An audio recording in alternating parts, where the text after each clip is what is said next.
Chapter 1379. On the high platform suspended above the enormous river of Qi, there were 12 colossal dragon statues surrounding it. Each one had the appearance of a 5-clawed golden dragon. The young girl was dressed in white, and she didn't have any extra accessories on her body. She walked barefoot on the floating stones that led to the high platform. The voice came from all directions, as if it was 1 or 12 different voices. From now on, you will abandon everything as a human. All living things will be equal to you. The girl walked forward step by step. Suddenly, an anxious voice came from behind. Under the huge and terrifying power, the thing behind could only crawl on the ground. It turned out to be a huge dragon turtle.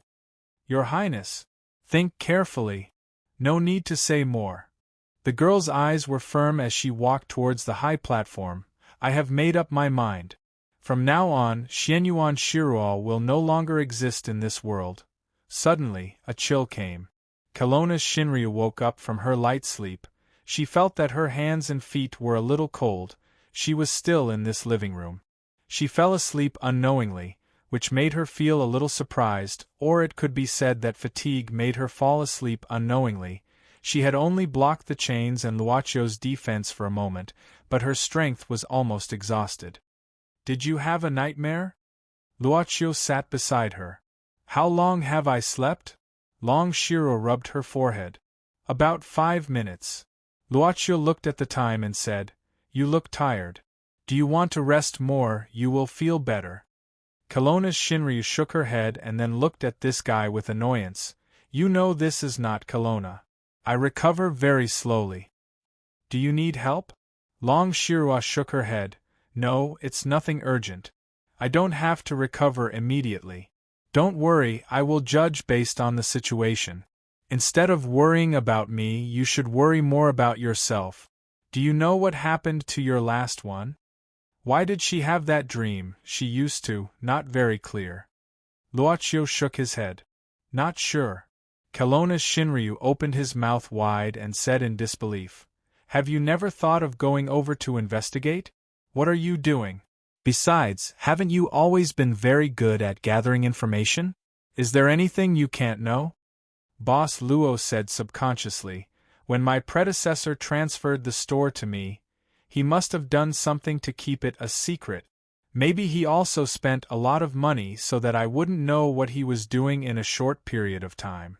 All I know is that he doesn't have much time left. Why did he transfer the store to you?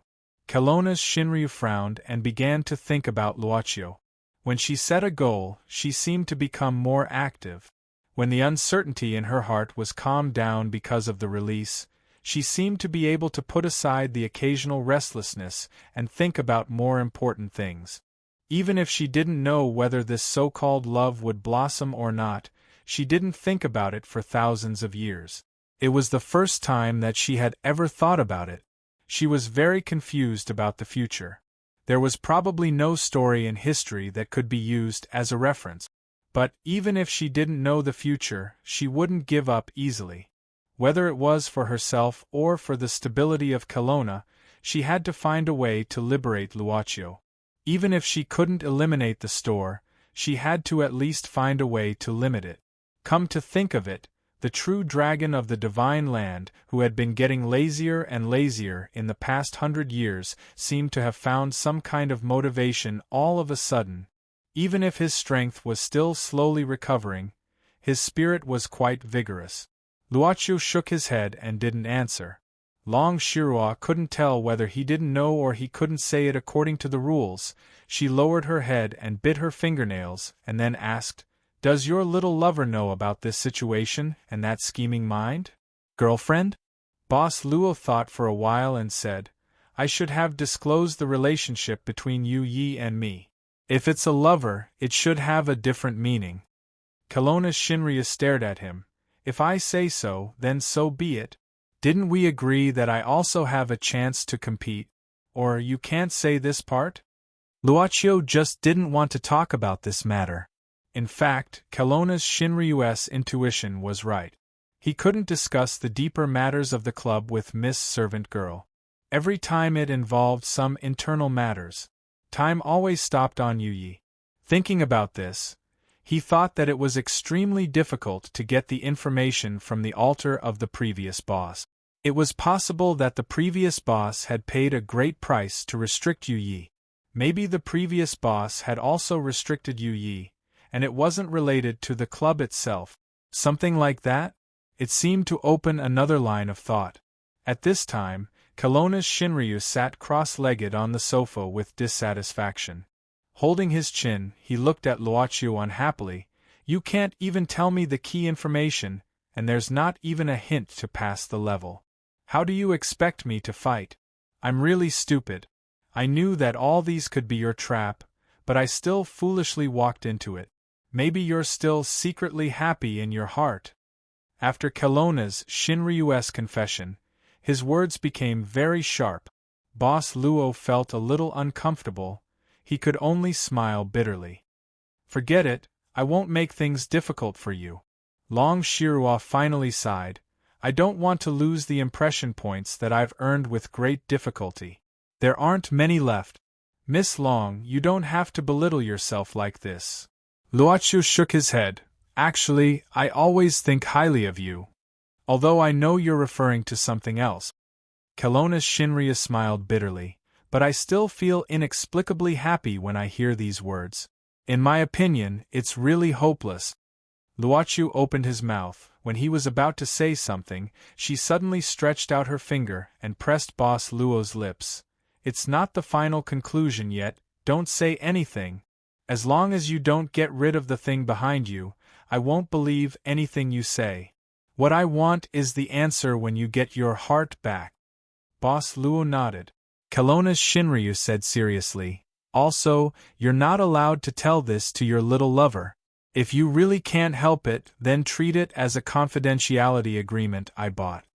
Luoqiu asked curiously, why do you need to keep it a secret? Kelowna's Shinryu blushed. Who knew what revenge that scheming woman would take? That scheming woman was really evil. She marked each card with a perfume scent. Was this something a human would do? Anyway, I said no, it's not allowed. Long Shirua said angrily. God knows what she's hiding behind. If she knows that I want to set you free, will she do something to hinder me? Originally, in order to keep a person, to satisfy all his needs, even using feelings as a restraint, or using beauty to make a man unable to leave, there have always been cases. Since ancient times, how many heroes have fallen in the hands of women? Boss Luo shook his head. Yi, she's not like what you think. Kelowna's Shinryu snorted. I don't care about this. After all, I'm fighting with her for a man. I already have no advantage. If I let her know my intention, what if I become a box? I don't want such a miserable start. Do you think I'm overbearing? That's good. Luoqiu shook his head. No matter what, Miss Long is still like this, it's easier to get used to it. I'll go check on Agile. Kelowna's Shinryu stood up, quickly leaving the living room to escape from Luoqiu's sight. After she disappeared, Luoqiu withdrew his gaze, gently rubbing a string of beads on his wrist. After becoming the store manager, am I really restricted by the previous manager? Luoqiu frowned slightly. Logically speaking, the previous manager should have visited the store from the very beginning. Even if it wasn't the store, the previous manager should at least have visited it. But since when did this kind of thought slowly faded away, and he even felt that it was natural. If Long Shirua didn't say so, he wouldn't even feel that there was anything wrong with it. The only thought he had was to find clues about the previous manager when he was ready. Prepare? What should he prepare? He seemed to have never thought about this question. His heart moved, and he instantly closed his eyes, connecting with the altar through the connection that even the existence of the dimensional crack couldn't cut off. Determine the information. Is there any restriction on me from the previous manager, or is there any restriction on my thinking? Life points deducted successfully. Boss Luo felt his life points decreasing, and at the same time, he received a response from the altar. Confirm. Sure enough, even though he received such a response, he was still very calm. He didn't feel any fear. Maybe it was because he didn't have such feelings, or maybe it was because he instinctively felt that even with this layer of restriction, it didn't seem to pose any threat to him. Remove. Almost without thinking too much, Luocio requested the altar to remove the restriction, but at this time, his life points didn't decrease at all. Luocio couldn't help but frown, thinking for a while. Consume 50% of my remaining life points. Part of the restriction is removed. He calmly waited for a moment. There was still no ripple in his heart. Finally, time began to pass quickly on him. Until half of his life points were deducted, the high-speed time flow stopped. But Luocio didn't feel any change in his body, and all his authority in the club was still the same as before. The only difference was that the desire to understand the previous one had suddenly become stronger. It was to the extent that the thought of searching for the previous one had become clearer. Time passed little by little, and the bead chain slowly rotated on his wrist. Luocio looked at the darkness of the courtyard outside. After a while, he slowly exhaled and suddenly said, "Miss Maria, are you awake?" The sudden voice made her, who was sitting on the other sofa with her eyes closed. Her eyelids twitched subconsciously, and then she opened her eyes a little, looking around cautiously. She propped herself up and sat up. Then, she suddenly sucked in a breath of cold air and covered her abdomen. It seemed that because of the severe pain, cold sweat seeped out of her forehead and her face became pale. Luocio looked over, and he knew that it was Maria who woke up this time. As for Teresa's soul, she was in a deep sleep. The sisters were switched back again. "Where am I?" Miss Witch, who was in inexplicable pain, asked weakly. Just now, wasn't it? She couldn't adapt to this bright living room. She should have been in the pit of bones before she fainted. "We're out of danger." Luocio smiled. "Miss Maria, it seems that you and Miss Teresa didn't just exchange souls. Your bodies were also swapped at the same time. So you can see it. Wait for me first." At this moment, Miss Witch smiled bitterly, then put her palm into her collar, endured the pain caused by the movement, and then grabbed a small bottle from her collar. She drank the liquid inside. It seemed to be some kind of healing potion. "Why do I feel like my ribs are broken?" The painful expression on her face began to fade. After a few deep breaths, she returned to normal, stood up, and moved her body. "I feel much better. By the way, what is this place, little brother?" "In a villa in the Torito clan's farm." "Farm?" Miss Witch opened her mouth, then frowned, trying to recall what happened, but she found that the memory of the Zhong family was missing. Because Teresa was in a deep sleep, she couldn't get the information from her sister when she was in a deep sleep. But it seemed that they were out of danger. Miss Witch couldn't help but lower her head and ponder. Then she inadvertently saw Luocio's gaze. She scratched her head and said, "Are you curious about what happened between me and my sister?" "I'm just a little curious." Luocio smiled. "Of course, it's okay if you don't want to talk about it." She continued to grab at her messy hair. "Actually, it's not a big deal.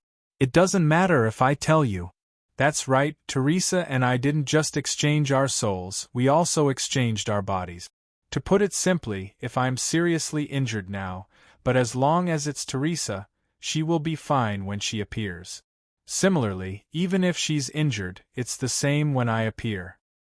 What a wonderful symbiosis. Boss Luo carefully looked at her again. The information flashed in his mind like it was free. Before he had time to carefully analyze this information, Miss Witch in front of him suddenly narrowed her eyes and said with a playful smile, "In other words, I, your elder sister, have some parts of my body that can be developed twice in a row, and both times are the effects of virginity. I have a girlfriend." Boss Luo said casually. He had finished sorting out the information about this witch's special situation. It was the coexistence of two bodies on the space axis. Miss Maria looked helpless at this time, patting her forehead and said, "What an unromantic boy.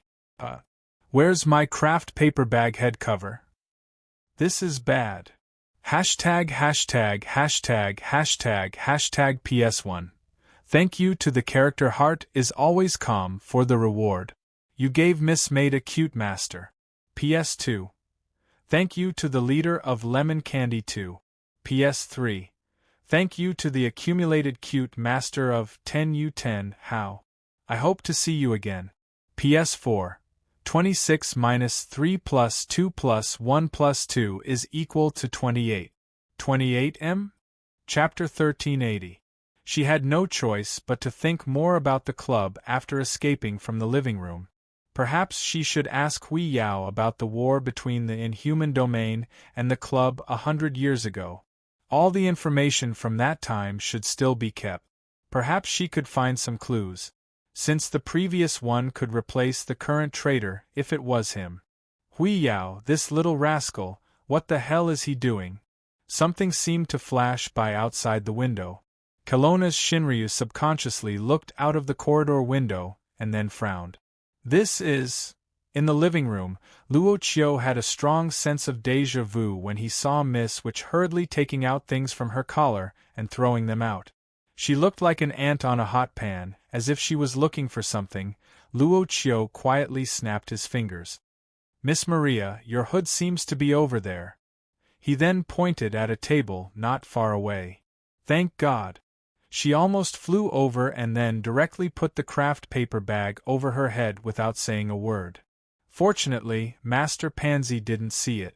Otherwise, it would be terrible. By the way, where's Master Pansy? Why isn't she with you? She's preparing supper. It should be about time. Luoqiu smiled.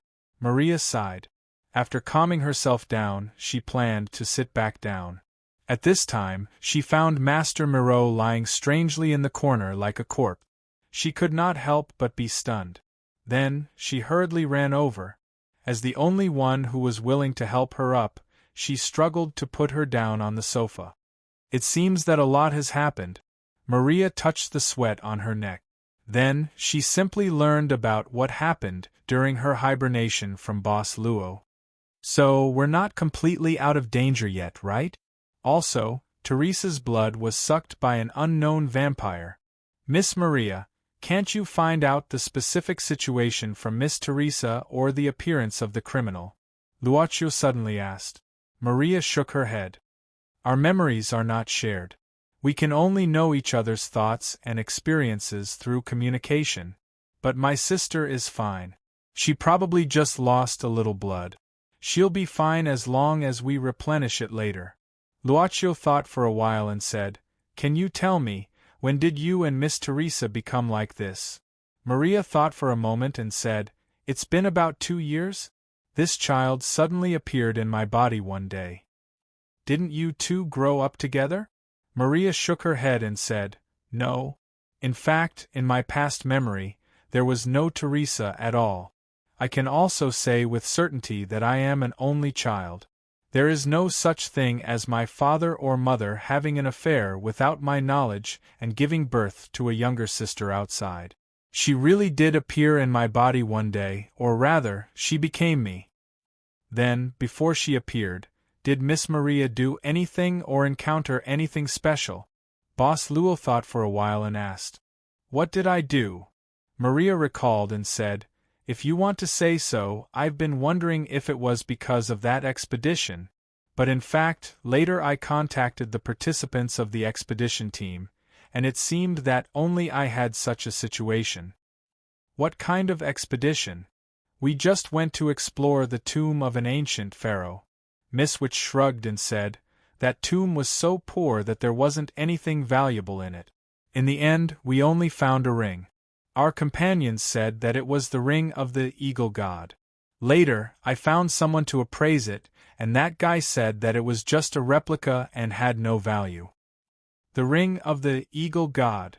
Boss Luo's heart skipped a beat. Is it the Eye of Horus?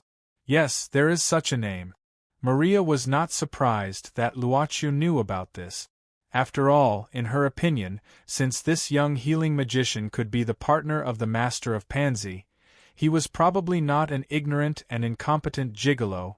Then what happened to this ring? It's just a replica. Miss Witch said indifferently.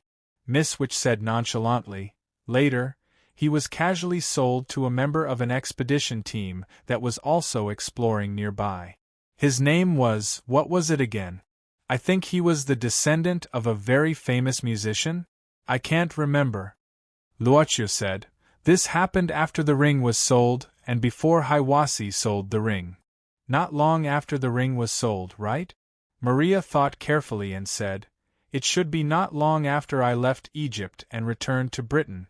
In fact, after this incident, I went back to the tomb of the ancient pharaoh alone, but I didn't find anything. In fact, I also thought that it might be because of the ring.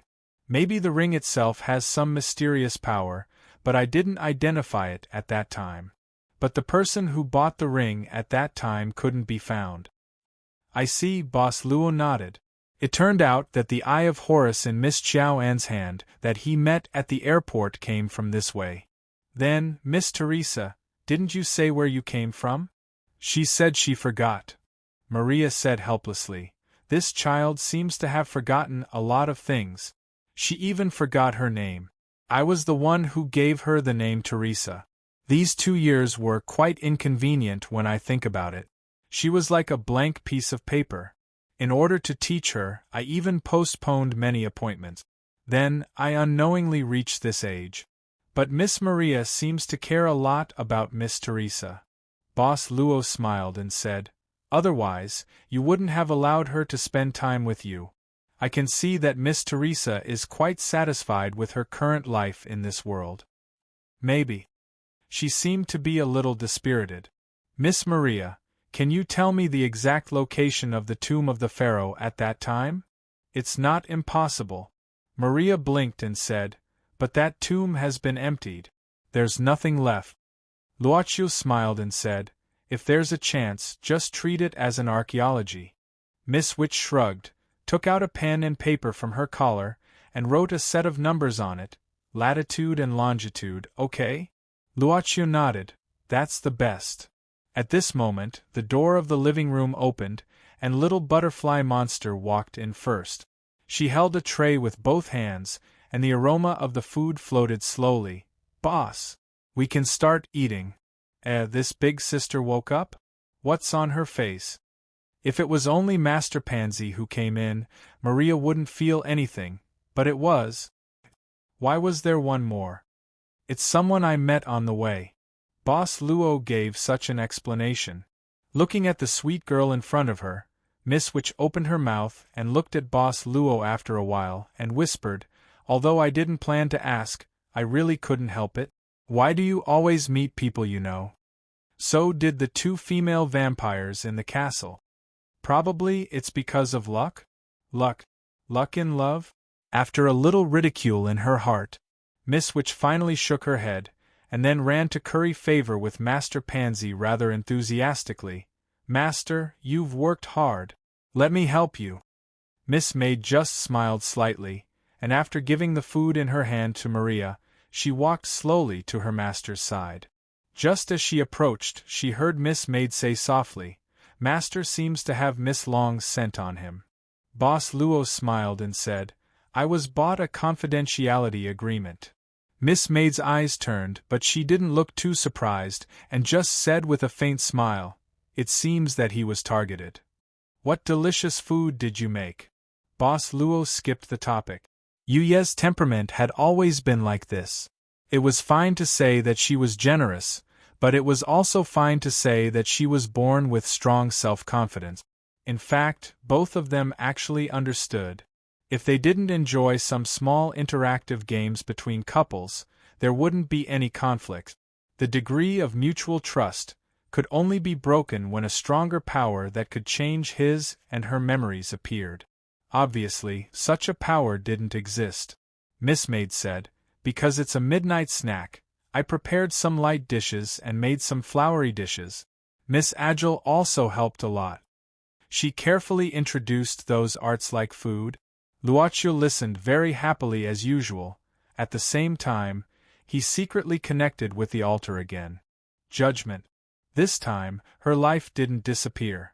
It seemed that the previous owner didn't do anything to Miss Maid. Would she know that he had removed part of the restriction? Boss Luo couldn't help but think. But no matter what, he still didn't feel any potential threat, not even a sense of uneasiness. He couldn't help but feel a little awkward. Did the Absolute really exist? At this time, there were some noises outside the house. It seemed to be from the inside of the town. There seemed to be some commotion in the town. What happened? Miss Witch became nervous all of a sudden. Boss Luo waved his hand. The huge, curved screen that Shinryu complained about directly opened. It showed everything that happened in the town at a glance. Oh, this is a good surgical method. Maria was stunned, but she couldn't figure out which magic method this was. Obviously, in the magician's world, there were many similar methods. Maria knew that this little brother of hers was far more powerful than she imagined when this little brother of hers with healing ability absorbed all the magic power of the highly concentrated secret crystal in an instant. So, when the curved screen appeared, she wasn't too surprised. What are they doing? In the projection inside the town, the vampires of the Torito clan seemed to have some internal strife. Now, both sides were confronting each other. The modern world, Eurasia. On a mountain peak not far from the Holy Land, there was a fierce storm.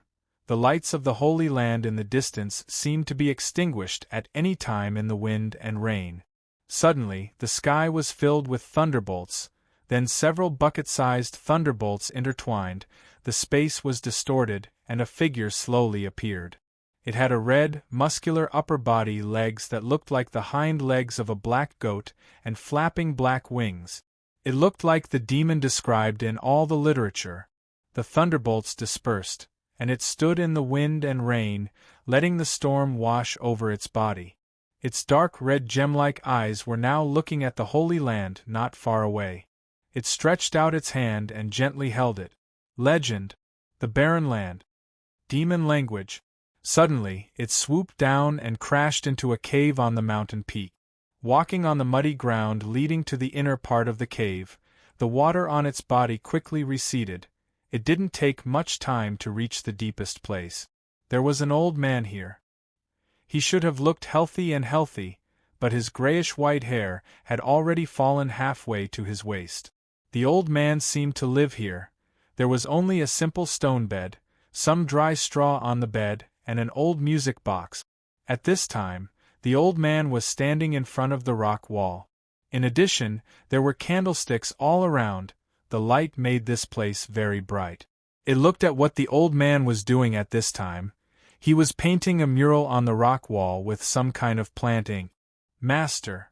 The demon in the cave lowered its head at this time, kneeling on the ground with one knee, and whispered, "The subworld seal is too strong now.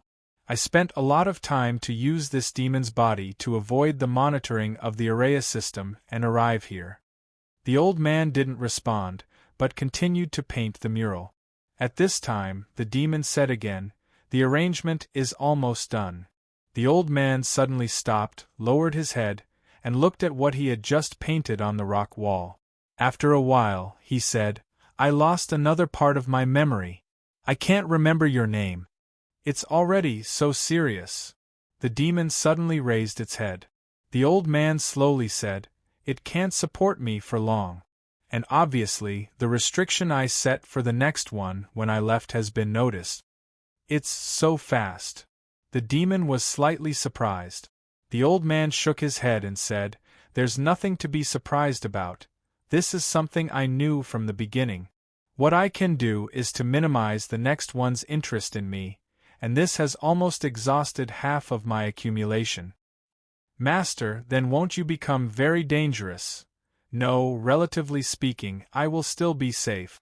The old man shook his head and slowly walked back to the stone bed. "It doesn't matter even if this part of the restriction has been removed. Anyway, I can't cause any substantial harm to the next one or, in this multidimensional world, there is no such thing. But because of this, I will be safer." "You mean," the old man smiled and said, "because there is no harm, and I am standing in the absolute center, I can't see clearly what is behind me, and I can't be sure to what extent the thing behind me can do. I will be doubtful if there is anything that can contend against it, even if the thing behind me has proven time and time again that it has no opponent. Being suspicious has always been an individual's nature, so, no matter how much the next one knows, no matter what kind of safe environment he is in, he will still be unable to help but think, to make assumptions, to do something because of something that doesn't exist. When he comes back to his senses, he will understand that all this is just him fighting against the air. When it is relatively low, we have won a relatively sufficient amount of time. With a bitter smile, the old man suddenly said, "We don't have any means to contend against the origin, so we can only play this kind of psychological trick." "Time, is it really enough?" the demon whispered. The old man was silent for a moment and said, "In order to not let the same thing happen again, we can only do this. This is the last time you will see me. Next time, you should not be able to see me. After I disappear, you can begin." "Master," the demon whispered. The old man slowly waved his hand. "Go. The Araya system has already developed antibodies against you. You can't stay for too long." Turning around, the demon knew that it could not stay for too long. This time, it had already paid an unimaginable price just to enter this place and meet its master. "I will definitely complete the final arrangement." Once again, he was left alone in the cave. The old man stood up again and returned to the cliff, starting a new round of painting. He smiled and said, "If time permits, perhaps we can meet once, Your Highness." What he drew this time was a little bluebird. Chapter 1381. Outside the small villa, a small figure was pacing back and forth. It had been a while. It seemed to be trying to see what was going on in the house through the open curtains, but it didn't get anything useful. Just as it was about to leave uneasily, a figure overshadowed it from behind. Startled, it grabbed its collar and turned its body around in fright. This frightened it so much that its mouth opened wide and its eyes widened. It couldn't help but ask itself, why did it come to this place? It was said that the children were not allowed to leave the dormitory at night, a while ago, in the farm. Hurry up! He had to clean up the inn before the upper nobles arrived. Hurry up! Can someone tell me why the bed in the third room hasn't been delivered yet? Where are the paintings? A group of teenage boys and girls were gathered in front of the window, looking at the busy figures on the street. Many of the children had a look of amazement on their faces. Because to them, even these busy figures were rarely seen. Only when they were called by name would they meet on the way to the castle, the attendants of the nobles. "I heard that from tonight onwards, many nobles will come to live in our town. This is the first time I've seen it." The excited boys and girls gathered together to discuss. Not only here, but also in the other dormitories, the situation was similar. "Doni, do you know why?" Soon, the children in this dormitory turned their eyes to the girl named Doni, because Doni had just completed the dedication of the nobles in the castle. She came back from the castle, so she should know what happened. Doni had been named several times in a row and was the object of envy of the children in this dormitory. "I don't know either."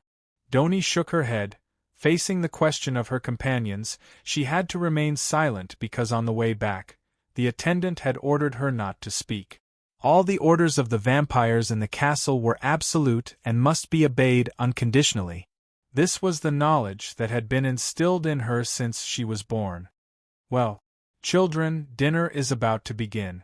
A male dormitory supervisor with a kind smile gently shook the bell in his hand. "Who's on duty today?" "Me." "Me too." Head eunuch Tabanais. "Me too." Several children walked out in high spirit. Then, under the direction of housemaster Tabanai, they began the work of distributing food to everyone. In the spacious canteen, the 3 rows of long tables were already filled with young boys and girls. The food was naturally quite sumptuous. It had always been this sumptuous. "Duoni, why don't you join us for dinner?" At this time, The kind dormitory supervisor came to the girl's side and found that she was still looking out of the small window in the corridor. Lord Housemaster Tabani. The young girl was shocked. She quickly lowered her head and said, I'm on my way. Are you worried about Mina? The dormitory supervisor bent down slightly. Yeah, Duoni nodded. I'm a little worried that she hasn't come back yet. Many of our companions fell. I heard that they were already. Don't worry, the nobles have already started their rescue work. The housemaster patted Duoni's head. Besides, to the nobles, you are their most precious assets, so they definitely won't put you in danger. Yeah. She quickly recovered her spirit. Duoni and Mina have always been very close. The dormitory supervisor touched the girl's cheek again. If Mina knew that you were so worried about her, she would be very happy. Yeah. Duoni and Mina are the best. The girl smiled sweetly. Because they grew up together, so they are best friends. Alright, Duoni, you should go eat too. The dormitory supervisor smiled. The girl was startled, then she turned around and smiled sweetly. Okay. The girl quickly returned to the dining hall and blended into the crowd. The dormitory supervisor outside the door looked at the girl's cheerful face and quietly took out a notebook, as if he was writing something down. Duoni and Mina's relationship is very good. The dormitory supervisor wrote while talking to himself. Maybe next time it can be a special recommendation. If it's reported, there should be nobles who like it, right? But before that, Duoni doesn't seem too bad. A plaything for the nobles. Dormitory Supervisor Tabini. At this moment, a girl wearing the same dormitory supervisor's uniform quickly walked over.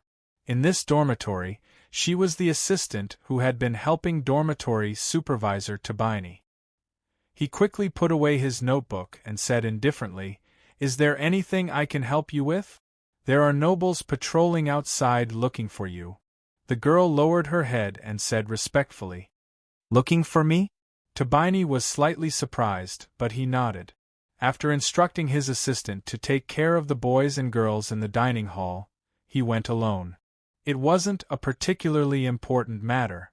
The few patrolling guards in front of Dormitory Supervisor Tabini were just sending a girl back. It was the girl named Mina who was appointed to go to the castle today. Take her away and arrange it. The patrolling vampires left after saying this, and didn't talk much with the dormitory supervisor.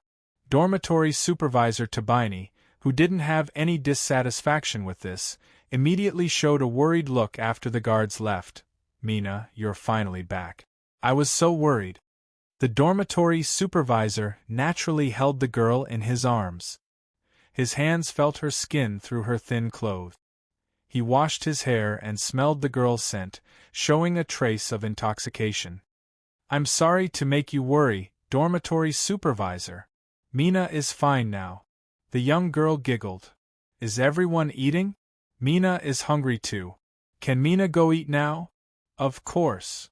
Tabini let go of the girl, indicating that she could go to the dining hall. After dinner was the most anticipated thing for the children. The dormitory supervisor told the children some stories that weren't in the curriculum. Not every dormitory had similar activities. In the town, children of similar age were habitually arranged in the same dormitory, for example, 7 to 8 years old, 9 to 10 years old, and so on.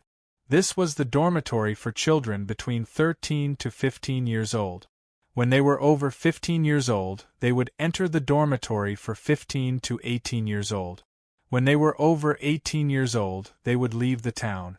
Everyone knew that the town was a safety circle, but when they grew up at 18 years old, they had to shoulder the mission of exploring the dangerous areas outside and bringing back more new lives from the outside. It was said that this kind of after-dinner storytelling was no longer popular in the last dormitory, but some of the children who had just moved up from the lower dormitory were still looking forward to this kind of activity.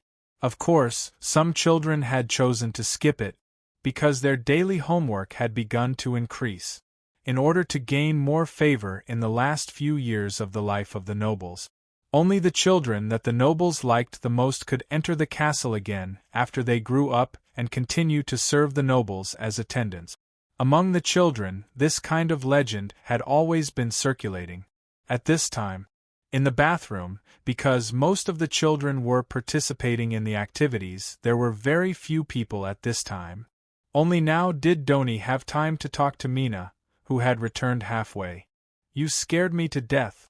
I thought you wouldn't come back." Amidst the dense steam, the smaller Duoni threw herself into Mina's arms and sobbed softly. "Didn't you come back safely?" Mina softly and gently comforted her, while stroking Doni's smooth neck. There were only 2 small marks left on her neck. After the sacrifice, the wounds would heal within a day, and for those with better physiques, they could be completely healed in half a day. "Doni, are we going to the next dormitory next year?" Mina suddenly asked softly.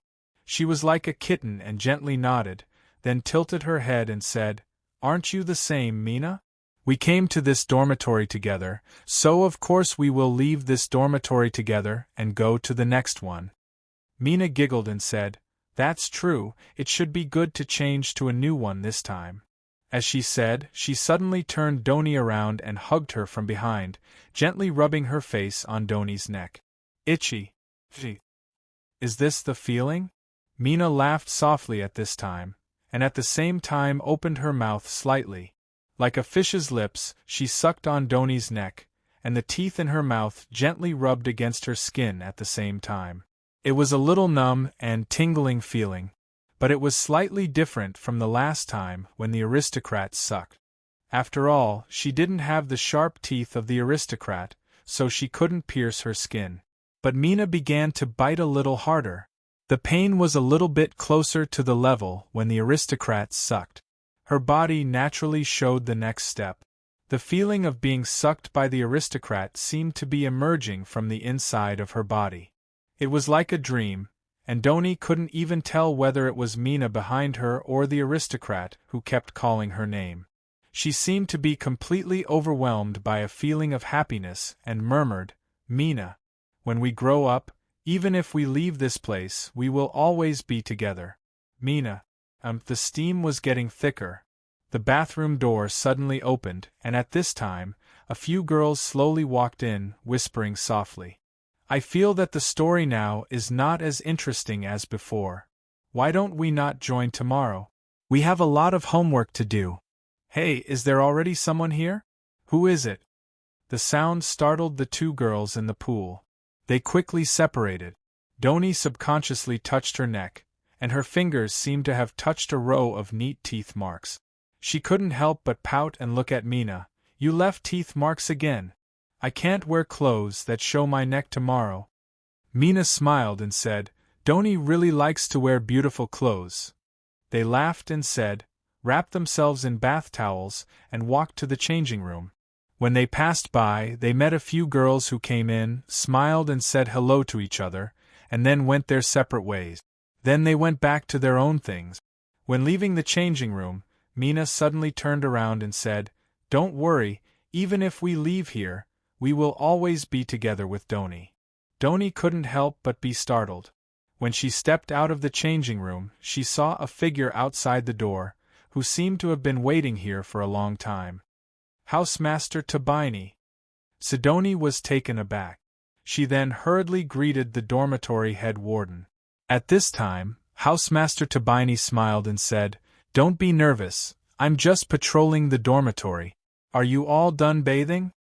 Doni blushed slightly and nodded. Housemaster Tabini said, "In that case, go to bed early. By the way, Mina, come with me, there are some things I want to ask you alone." "Sure," Mina agreed without even thinking about it. Doni just looked at her strangely and didn't ask anything. Although it was rare for a housemaster to ask someone alone at this time, it happened occasionally. She watched as Mina followed behind the dormitory supervisor and gradually walked into the darkness of the corridor. Not long after, their figures disappeared from her sight. She suddenly felt a sense of loss. Shaking her head, the girl quickly calmed herself down and walked to her room. "Should I help Mina make the quilt?" she thought. Perhaps she could just sleep on the same bed tonight. Ah, the key. When the girl returned to her room, she realized that when she left the changing room, she forgot to get the key because she was in a daze. So, she hurriedly went back the way she came. Fortunately, she soon found the key in the changing room. The girl inside seemed to be playing with it. "Let's go back." Doni smiled. But she suddenly stopped, because she vaguely heard the girl inside talking about her. Although she knew that eavesdropping was bad behavior, she wanted to have an urge. But for some reason, she had an urge to eavesdrop on them. She subconsciously swallowed her saliva and inched closer to the door, pressing her ear against it. She was extremely nervous. It was the first time for her to do this kind of thing. "I don't understand. What's so good about Doni? Why does she get called out by the nobles every time? It must be because she's too lazy, and her breasts are too big. I heard that the nobles prefer to call out girls with small breasts. What did the boys say?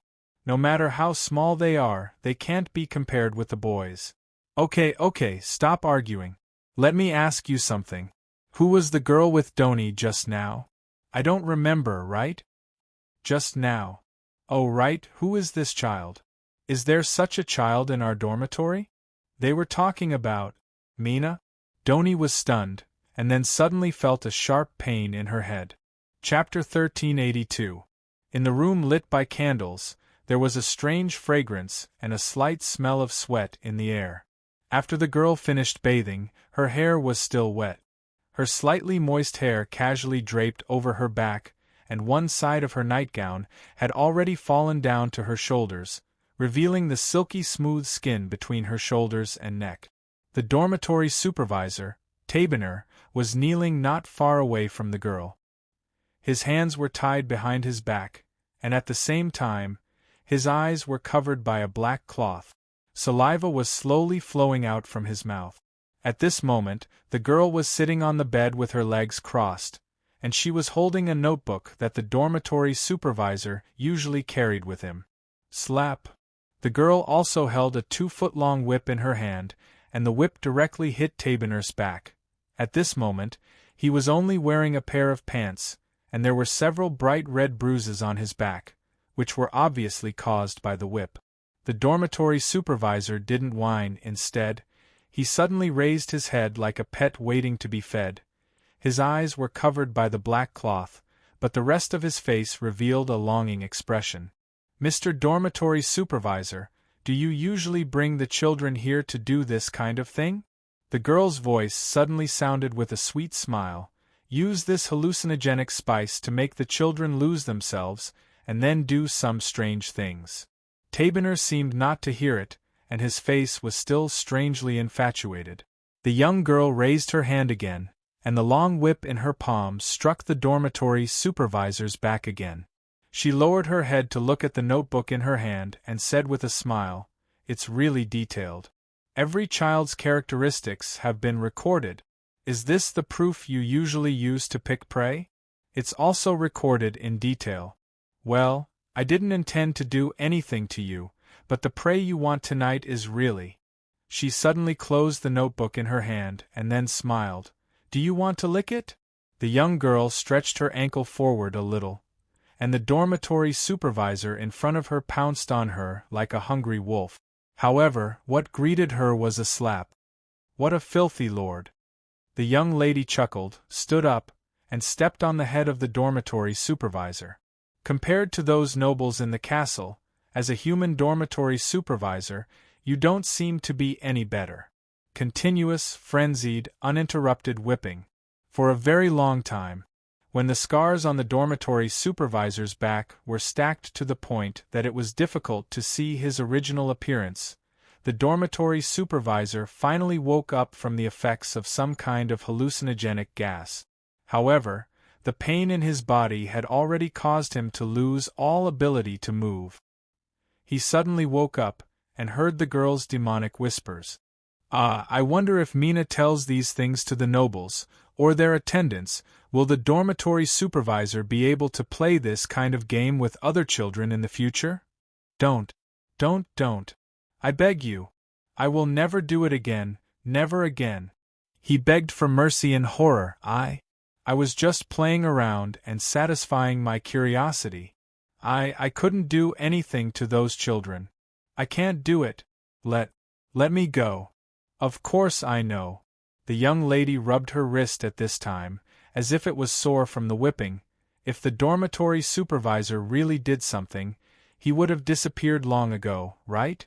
The nobles are very sensitive to the purity of children. Of course, he couldn't do anything practical. The nobles in the castle naturally wouldn't allow a real human male to become a dormitory supervisor here.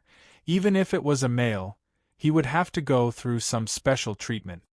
By the way, dormitory supervisor Tabinel, do you want to be happy? The young lady suddenly lowered her head and asked. Look, happy? He subconsciously opened his mouth, but at this time, he felt the black cloth covering his eyes was suddenly lifted. He heard the young lady's voice. Yes, happy, don't come over. Don't come over. It was as if he had seen something terrifying. His eyes widened in an instant, widened, and he was unable to speak. Mina. I don't know how she is.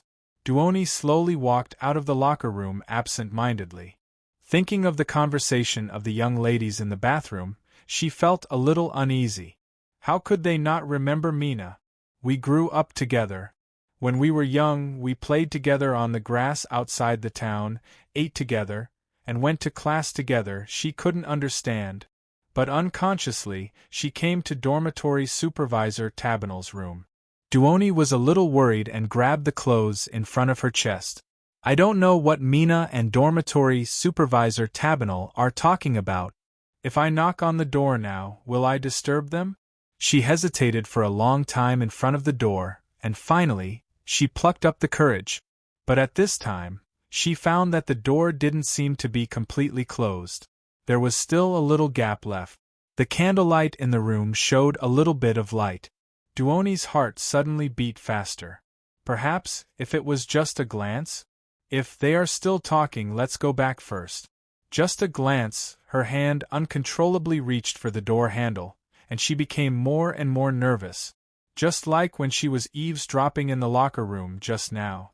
She had never done anything like this before. But for some reason, this kind of eavesdropping and even peeping seemed to possess an extremely great and irresistible magic that drove her body and her thoughts. Unknowingly, she had completely deviated from the education she had received in class until now. She had gone against her own character setting. Duoni was supposed to be an obedient child. Her breathing suddenly became rapid. It was a kind of feeling that although she wasn't suffocating, no matter how hard she breathed, she felt that her lungs couldn't be fully opened. Her mind was blank at this time. Finally, her hand was completely on the door handle. Just as she was about to push it open, the door suddenly opened, and the one who came out was Mina. Mina. Duoni was startled and took a few steps back. Her body directly hit the wall behind her, and she was at a loss of what to do. Duoni? Why are you here? At this time, Mina was curiously looking at the girl in the same room with her, then smiled and said, Are you looking for me? Duoni quickly nodded and said in a panic, I saw that you weren't back yet, so I was a little worried, I was just chatting with Mr. Dormitory Master, there's nothing to worry about. Mina patted her chest and said energetically, Look, falling into the crack is so dangerous, but I came back. Don't worry. That's right. Duoni nodded subconsciously. It seemed that as long as Mina was here, she would feel very safe. She was always so reliable. Then, Mina turned around and closed the door of the room, and said very politely, Mr. Dormitory Master Tabinel, thank you very much for your teaching tonight. Mina will remember it well. Good night. The door closed. Duoni poked her head out, but she only saw the kind dormitory master standing by the window, looking out. Let's go back. Mina stretched and then held Duoni's hand. I'm so tired. Today. I feel like I can fall asleep as soon as I lie down. Duoni, let's sleep together tonight, okay? I was planning to do that. She seemed to have forgotten why she came here. The girls disappeared in the corridor. In the dormitory master's room, Dormitory Master Tabinel was wearing his usual work clothes, tidying himself up neatly. He put his personal notebook on the bedside. There was an envelope on it. Then, Dormitory Master Tabinel slowly walked to the window. Suddenly, a strange smile appeared on his face. His eyes looked straight ahead as if he saw something precious. He eagerly reached out to grab what he saw with his eyes. Just like that, he stepped over the window frame, falling. Before she could cry out in alarm, her mouth was covered by a hand. Her eyes were still wide open. With the dim light from the small villa and the hazy night, she saw the person in front of her clearly. It was a mature woman. The woman in front of her had black hair, which was very rare in this town, and gentle facial features that were different from most of the children. She was also tall. She was not a dormitory master, nor a town manager. Every dormitory master and town manager in this town could be called by name, except for this woman in front of her. Could it be, "I'll let you go, so stop shouting, do you hear me?" Duoni was stunned. She did not see the woman in front of her speak, but for some reason, the woman's voice was directly imprinted in her mind. She could not even hear the meaning of the sentence, but she could easily understand the meaning of the sentence. The girl nodded subconsciously. The woman in front of her slowly let go of her hand. Kelowna's Shinryu had one hand on her waist.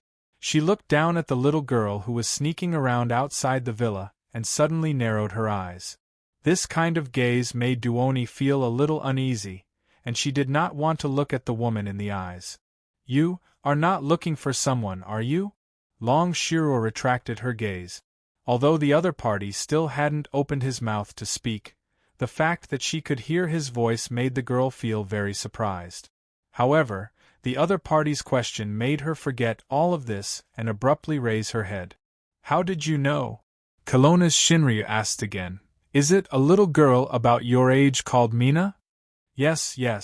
Duoni nodded quickly, and then lifted her skirt to greet the woman. She quickly said, "Noble master, my name is Duoni. Do you know where Mina is? I didn't see her after I was woken up, so I was a little worried about her. That's why I didn't follow the rules." "Noble master?" Kelowna's Shinryu was startled. "Does this little girl think I'm the vampire here?" Luo Chio's dead head seemed to be pretending to be a so-called aristocrat. During this period of time, right? "What does he want to do?" Kelowna's Shinryu coughed twice and said, "Duoni, right? You said you were woken up and then you found that Mina, right?" "Yes," the girl said nervously. "Something big happened in the dormitory. When the town's patrols were patrolling at night, they found Housemaster Tabini dead. The children were scared." "Someone died?" Long Shiro was startled. "How did he die?" Duoni shook her head. "I don't know. I heard that he slipped and fell from the window." "Is that so?" Long Shiro looked at her and said casually, "Since he died, why did you come out? And why did you come out to look for someone? Does this have anything to do with Mina?" The girl's expression suddenly became nervous. It was easy to deal with this kind of White Lotus. He saw a huge advantage in this girl that he had never seen in Miss Maid. At this time, Kelowna's Shinryu was very happy. No. Ha. The true dragon of Godly Land narrowed his eyes. He had long heard about the clan's farm. At this moment, he sneered. "Don't you know the consequences of lying in front of a noble? Or have you forgotten what you were taught all this while?" "No. I didn't. Duoni didn't." The voice in her head suddenly became stern. The noble lord in front of her seemed to be more terrifying than anyone she had ever seen before. It was as if he had a pair of demon horns on his head. The girl couldn't help but tremble slightly. Under the immense pressure, she trembled as she spoke the truth. "So." Long Shiro frowned. "That strange child is the last person who saw your housemaster, right?" Duoni nodded. Kelowna's Shinryu muttered, "I always felt that this girl was strange. I always felt that something was wrong. Noble master? Duoni looked at him in confusion. This time she could hear the noble master speak, but she couldn't understand what he was talking about. I'm suddenly very interested in this Mina you're talking about. Kelowna's Shinryu smiled at this time. You tell me in detail about her. Remember, everything, no matter how big or small. Don't leave out a single word, do you hear me? Okay. In the end, she couldn't disobey the noble master's order. The education she received since childhood was like an omnipresent rule that always hung in her heart. At this time, Kelowna's Shinryu looked at the girl's reaction with satisfaction. He felt the pleasure of IQ suppression. ######### PS. 128. Chapter 1383. There seemed to be no problem. Long Shirua didn't find anything special about the mysterious girl Mina's past from Doni. Just like all the children in the farm, this mysterious girl was brought to the farm to be raised. After more than 10 years, after going through different periods, she had finally grown up to meet the standards of the character setting. If there was anything strange about this mysterious girl, it could be explained by the fact that this was her character setting. But obviously, things weren't that simple. Otherwise, why would Luochu keep flirting with this mysterious girl? Well, in short, they were acting opposite each other. Should he find out the truth? But would it affect what he originally wanted to do? In the end, was this something he wanted to do, or was it something he was forced to do by the thing behind him? Until now, Boss Luo didn't even plan to tell Shinryu of Kelowna that his lifespan was linked to the number of transactions. But even if she didn't know, Long Shirua had a vague feeling that there was an irresistible factor behind the club owner's deal. Just like how she gave up a lot of things when she became Shinryu. After obtaining the strongest power in the world, troubles came along, but she didn't have any excuse to reject these troubles. Not to mention the kind of shop that surpassed the strongest power in the world, Shinryu of Kelowna suddenly realized that he had really caused a huge problem for himself. He shouldn't have said it out loud. Wouldn't it be better if he just kept it to himself? What was that saying again? Hazy beauty, hazy beauty.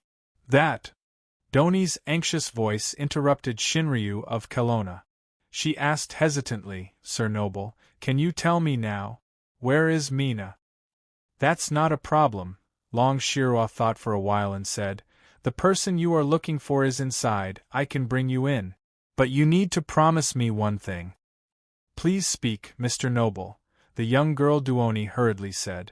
Long Shirua said directly, You can't tell anyone about our conversation just now, including your roommate Mina. Or, especially her, you can't let her know about this. Can you do it? Sir, did Mina do something wrong? Unexpectedly, the young girl, Duoni, suddenly became scared and nervous. Are you going to punish her? Long Shirua casually patted the girl's shoulder and comforted her. Don't worry, there's no problem. Don't think too much and don't think too much. You should just continue living your life the way it was originally. Thinking too much won't do you any good. She nodded, not fully understanding. But at this time, there was some movement from the farm town, and it quickly attracted Long Shirua's attention. She subconsciously looked towards the town and found that something seemed to be happening in the town. She frowned and subconsciously wanted to float up to make her vision clearer, but at this time, Luocho's voice sounded softly in her ear. Miss Long, no need to ask, come in, we are also watching the scene, let's go together. You are peeping at me again. Perhaps this reaction was a bit unexpected. After a pause, Boss Luo's voice sounded again. Then next time, I will ask for your permission first. She snorted softly and muttered, Even if you don't sue me, I won't know. Long Shirua didn't know whether she agreed or not, but she directly grabbed the young girl's wrist. Come in with me. After you go in, don't say anything, and don't pay attention to the man inside. He is not a good person. Yes, I know. The young girl quickly nodded her head. She didn't know why this noble suddenly became irritated. When opening the living room door, Long Shirua looked around and found that Maria had already woken up. She frowned but didn't say anything. She opened her mouth and said, "What happened?" After seeing that it was another two women who came in, Maria was subconsciously startled. This little brother of the healing type had so many acquaintances, hee. She didn't intend to say anything, but for a moment, she felt that the atmosphere was a bit strange. She didn't know whether this young little brother could replace the lord, hee. It should be the upper noble in the clan, and the complex law enforcement team in the clan had a conflict. Boss Luo looked at the scene and said casually, "This clan's acting Grand Duke had something to do and temporarily left the clan's authority to his confidant. And he gave an order that made the upper noble extremely dissatisfied. In addition, there seems to be some other small disturbances mixed in." As he said, Boss Luo suddenly looked at the young girl beside Long Shirua and nodded as a greeting. At this time, the young girl, who still remembered the noble master's order, quickly hid behind the noble master and didn't dare to look at the man in the living room. Boss Luo then looked at Kelowna's Shinryu. Kelowna's Shinryu, who felt that he was caught by the tail at this time, straightened his chest at this time. Luocho smiled and said, "Don't stand there, come here." Kelowna's Shinryu rolled his eyes and simply dragged the young girl to the side of the little butterfly monster. Then he kept looking at the servant girl beside Boss Luo, as if he was trying to see if he could find something from her. There was nothing. The only feeling was that the pleasure he got from the White Lotus girl, Dory, was instantly gone. "Father." Unexpectedly, when she saw the curved screen, the young girl suddenly exclaimed in a low voice. Her exclamation attracted everyone's attention. The young girl quickly lowered her head and said, "He is the noble master who named me, Master Luocho. My character is my father's good daughter. Tisk." Kelowna's Shinryu suddenly frowned. Of course, she knew what naming meant. She also knew some of the things that this group of vampire nobles, who were on the verge of becoming moldy, had done. That being said, she had also told the girl not to understand too many things. Once the belief that had been formed since young and had been formed and formed collapsed, it would probably be one of the cruelest things. So, she just showed a slight dissatisfaction and didn't directly explain anything to the young girl. At this time, the servant girl suddenly stood up and said that since there was a new guest, she had to prepare to greet him. Then, she elegantly left from everyone's sight. Regarding this, Kelowna's Shinryu frowned, because when this scheming girl said that she was going to leave for a while, she clearly saw this scheming girl whispering something to Luocho's ear. This pair of master and servant can't communicate without speaking. Who would believe that? But at this time, if she followed them out, would it make her seem? Just as she was feeling annoyed, when the servant girl suddenly passed by, she suddenly said to Kelowna's Shinryu, "Miss Rio, are you interested in accompanying me?" Kelowna's Shinryu felt that her thoughts were completely seen through, so she simply sat down and crossed her legs. "I'm tired, not interested." "Then have a good rest, Miss Rio." The servant girl lightly smiled and turned around to leave. Kelowna's Shinryu's mouth twitched, and glanced at Boss Luo from the corner of her eyes. She found that he didn't seem to care about this, and was only looking at the curved screen with interest.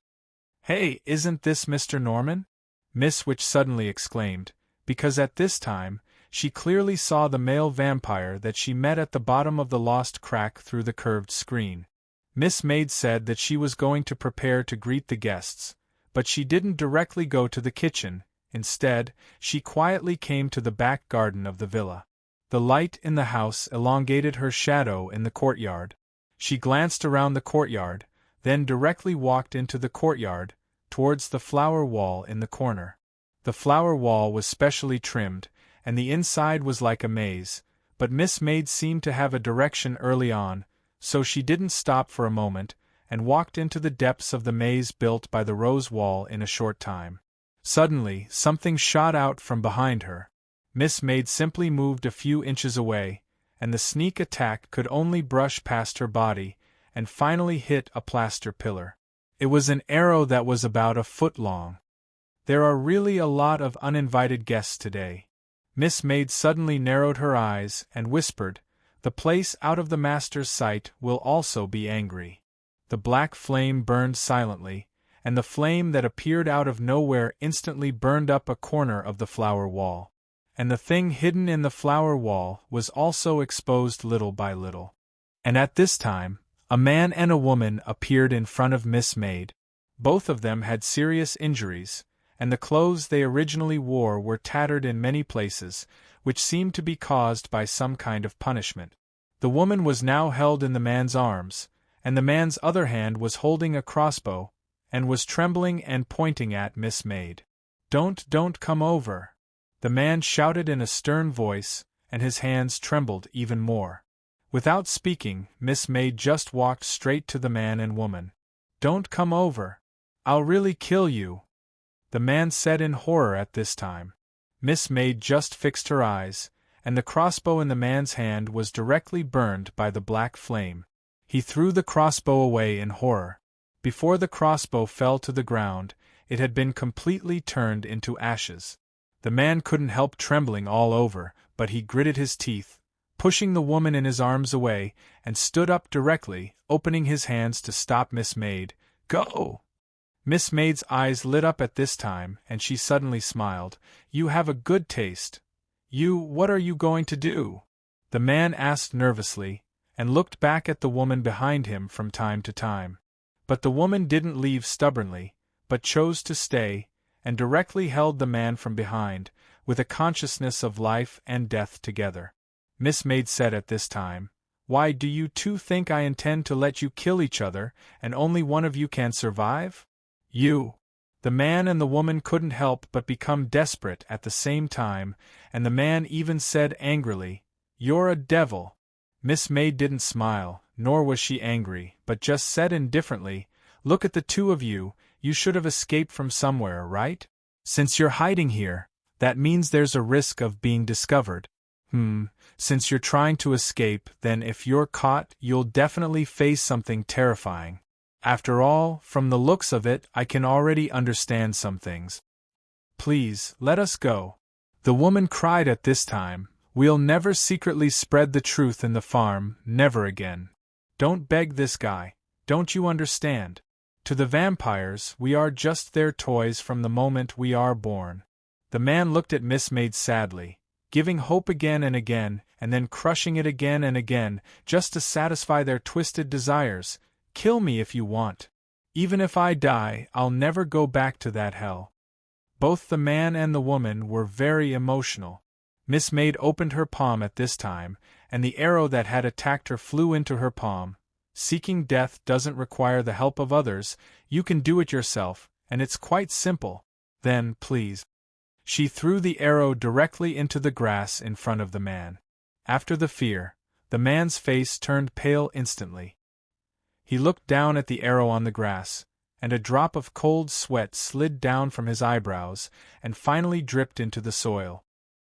"I'll wait for you."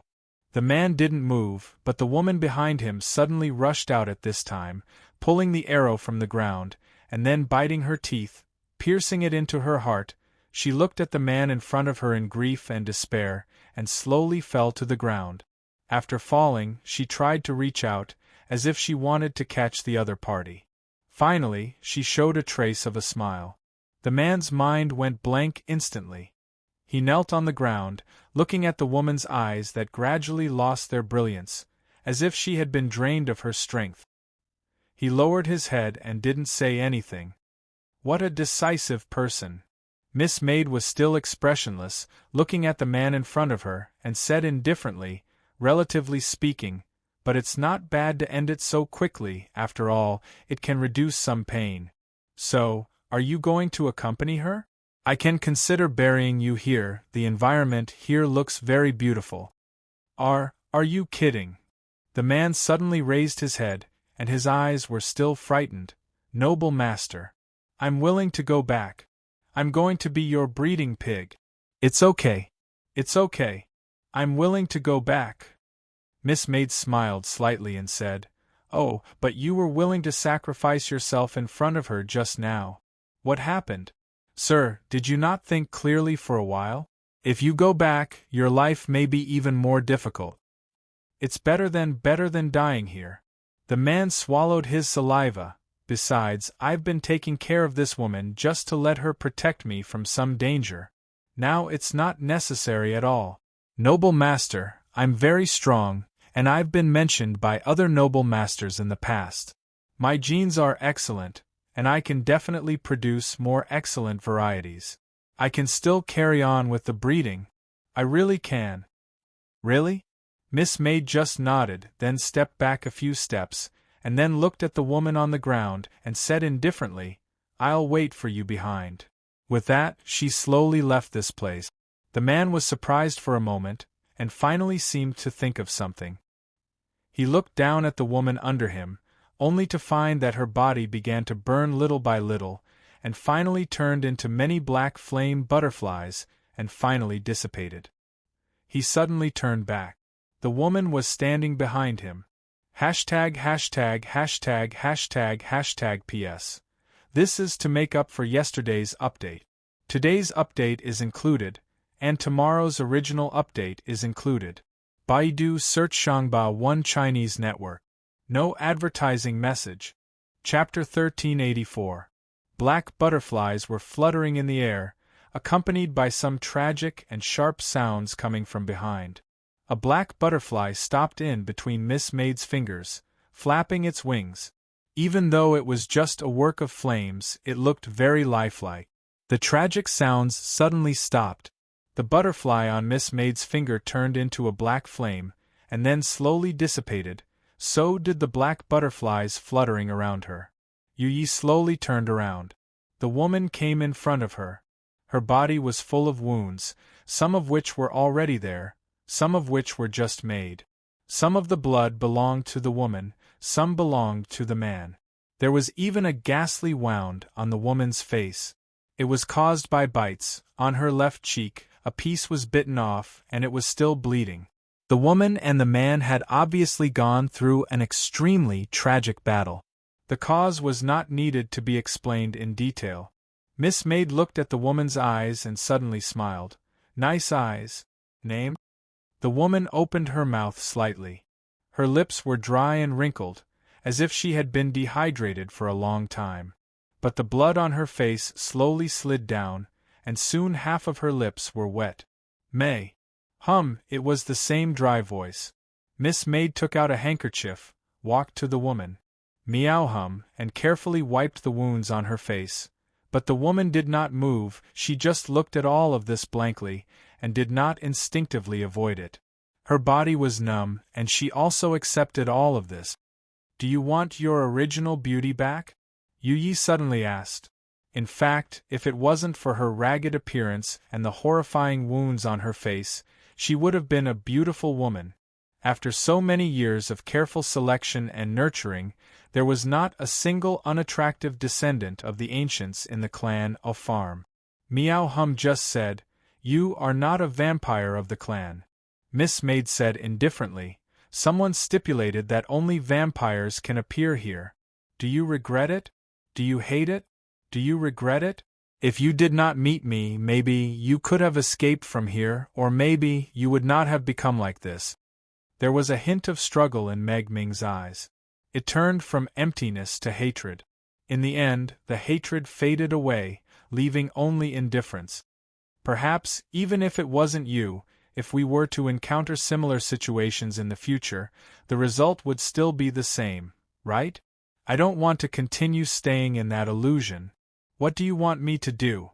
"It's what you want," Miss Maid asked with a smile. Her finger slid down and tapped on Meigong's heart. "What do you want to do?" "Vampires." Meow's eyes were filled with anger again.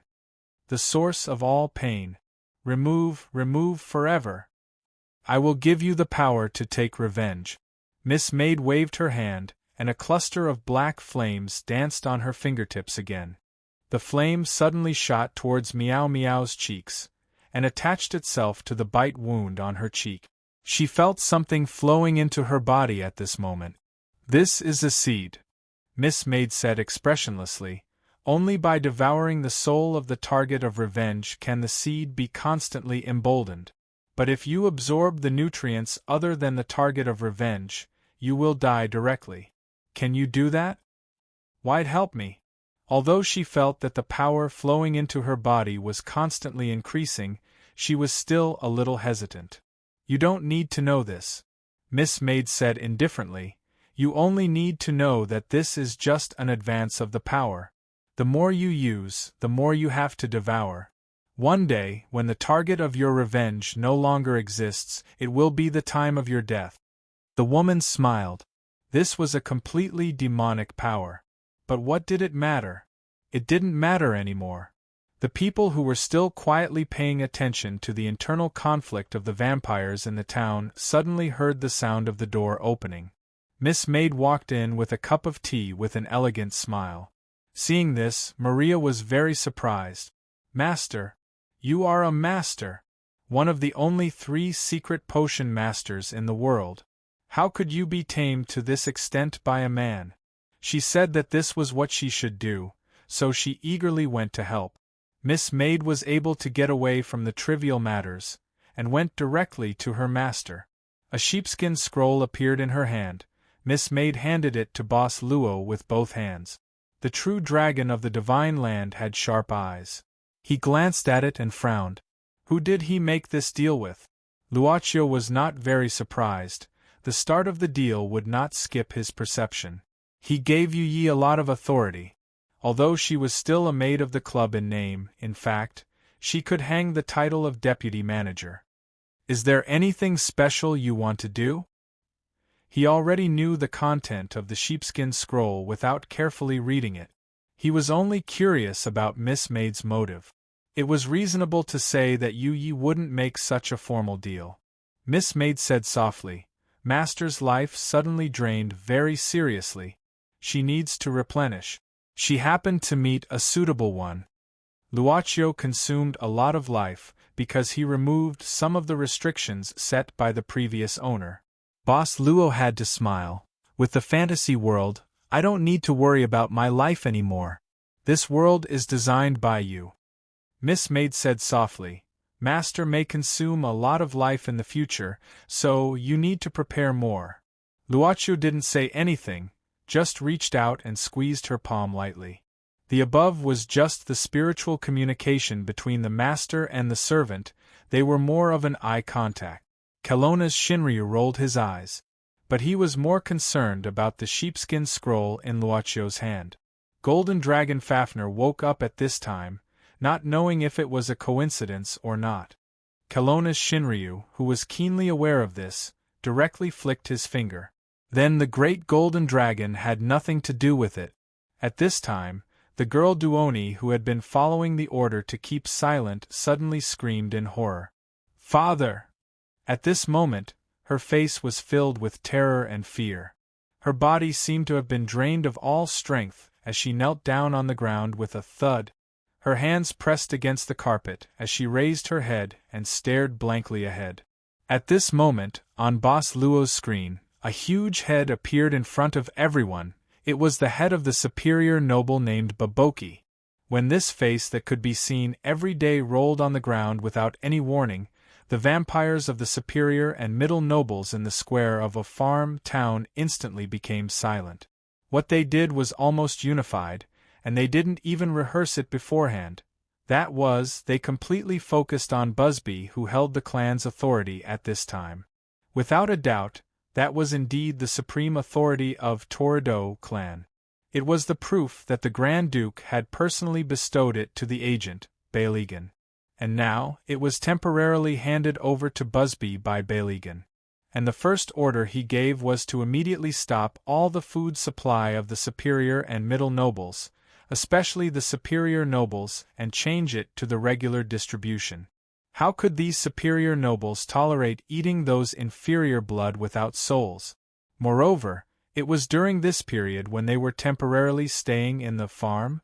Although they certainly thought of some corresponding restrictions in order to protect these crops from being squeezed too much, they didn't expect the restrictions to be so extreme. However, Busby was only a small servant beside Balegan. He didn't even have the identity of a superior noble. Handing over the clan's authority to Busby was simply an insult to the clan's authority. Even if Balegan was here personally, he would never dare to say such words to them. Therefore, the superior nobles brought the middle nobles who followed them and stood on this square. Finally, under the watchful eyes of the public, Count Baboki, one of the fiercest troublemakers, was directly beheaded by Busby, who held the clan's authority without any warning. The sharp blade that was pulled out from the clan's authority was still dripping with blood at this moment. The reason why the blade of authority could shock the entire clan was that it was created by the Grand Duke in a special way. The origin of each clan could be traced back to the Grand Duke. It could be said that the clan was a group that spread out with the Grand Duke as the clan's foundation. They and them all had the blood of Grand Duke Torito flowing in their bodies. The blade of authority could be directly used on the Grand Duke's blood. This was the reason why Busby could easily behead Count Baboki. Although Busby's sudden attack was unexpected, it actually didn't include too much of the difference in strength between them. Now, I don't know if any of you still want to question this decision. Busby slowly wiped the bloodstains on the blade of authority and inserted it back into the blade. He then looked around at the silent nobles and waved his hand. Well then, it's getting late. Please return to your residences and get some rest, your excellencies. He raised the cloak behind him, turned around, and left the square with the entire patrol team. The remaining nobles looked at the decapitated Count Baboki. Everyone tacitly turned a blind eye to their former comrade. It was as if nothing had happened. They started to chat and laugh with each other, talking about things that happened all over the world but didn't end there. Then, they led their own attendants and gradually dispersed. However, perhaps only these nobles knew whether they really treated it as if nothing had happened. After all the vampires in the square had completely dispersed, a small patrol team slowly arrived and took away Count Baboki's body. No doubt, this was also Busby's order. Not long after, in a mobile building in the town, Busby was sitting on a single sofa and reading a document in his hand. This place was temporarily cleared out as an office. A housemaster died. Busby's voice was low as he casually slapped the document in his hand on the table in front of him. You didn't notice this at all before it happened. What has the farm's supervisor team been doing recently? The subordinate beside him couldn't help but shudder with fear. The scene of Sir Busby beheading a superior count was still vivid in his mind. He hurriedly explained in a panic, "Sir, Housemaster Tabanai obviously committed suicide to escape punishment. From the diary and the suicide note he left behind, he was afraid that he would be discovered one day, so he couldn't withstand the intense pressure and chose to commit suicide." Busby slowly raised his head, his eyes as sharp as an eagle's. "I'm asking why this housemaster's behavior hasn't been discovered until now. This is because Tabanai used hallucinogenic drugs every time. Those crops that he played with didn't have any memory of it. In addition, if a male is arranged to work in the farm, he would be castrated beforehand, so he couldn't do any substantial harm to the crops. So," Busby coldly asked again, "I'll ask one more time. Why hasn't Tabanai's behavior been discovered until now?" This time, the subordinate suddenly understood. This superior in front of him, who now had power, didn't need an explanation at all. He instantly shivered and hurriedly said, "This time it's because the supervisor team of the farm didn't supervise properly. I'll immediately withdraw the supervisor here and punish them severely." Seeing that Busby's expression did not change, the subordinate braced himself and continued, "Other than that, the other members of the supervision team will be punished to varying degrees. I will consider replacing a new batch of responsible members. Also, I will thoroughly investigate all the male dormitories in farm. We must prevent something like this from happening again." Busby shook his head and looked at the subordinate who was drenched in cold sweat. After a while, he said, "Now, let's talk about the fugitive." "Yes, Only then did his subordinates calm down. This time, due to the large number of people from the inner tribe entering the farm, there was chaos. Those guys took advantage of the chaos to open the cages and leave. Currently, most of the fugitives have been caught, and only 4 are still outside. However, they shouldn't have gone far. I believe we'll be able to catch them soon. Go do what you should do. Busby suddenly waved his hand and then said, I'll go out for a while, don't follow me. After that, he directly left. Looking at the direction, it seemed that he was going to the 7th dormitory where the murder happened. Chapter 1385. Not long after Count Popovich was beheaded, the young Lady Doni, who had grown up with the father's good daughter character, saw the scene and fainted due to the extreme grief. This girl was just an ordinary descendant of the ancients. She was healthy at most, but she was still a human. There were many ways to wake her up after she fainted. But here, no one suggested to wake the girl up. It was the true dragon of godly land who approached, picked up the girl with one hand, and placed her on the sofa. Long Shirua frowned and said after a moment of silence, It seems that this beheaded guy is the noble who has been calling her name. Let's not wake her up yet. Then let's do as Ms. Long said. Luochu nodded. Long Shirua glanced at Boss Luo's curved screen.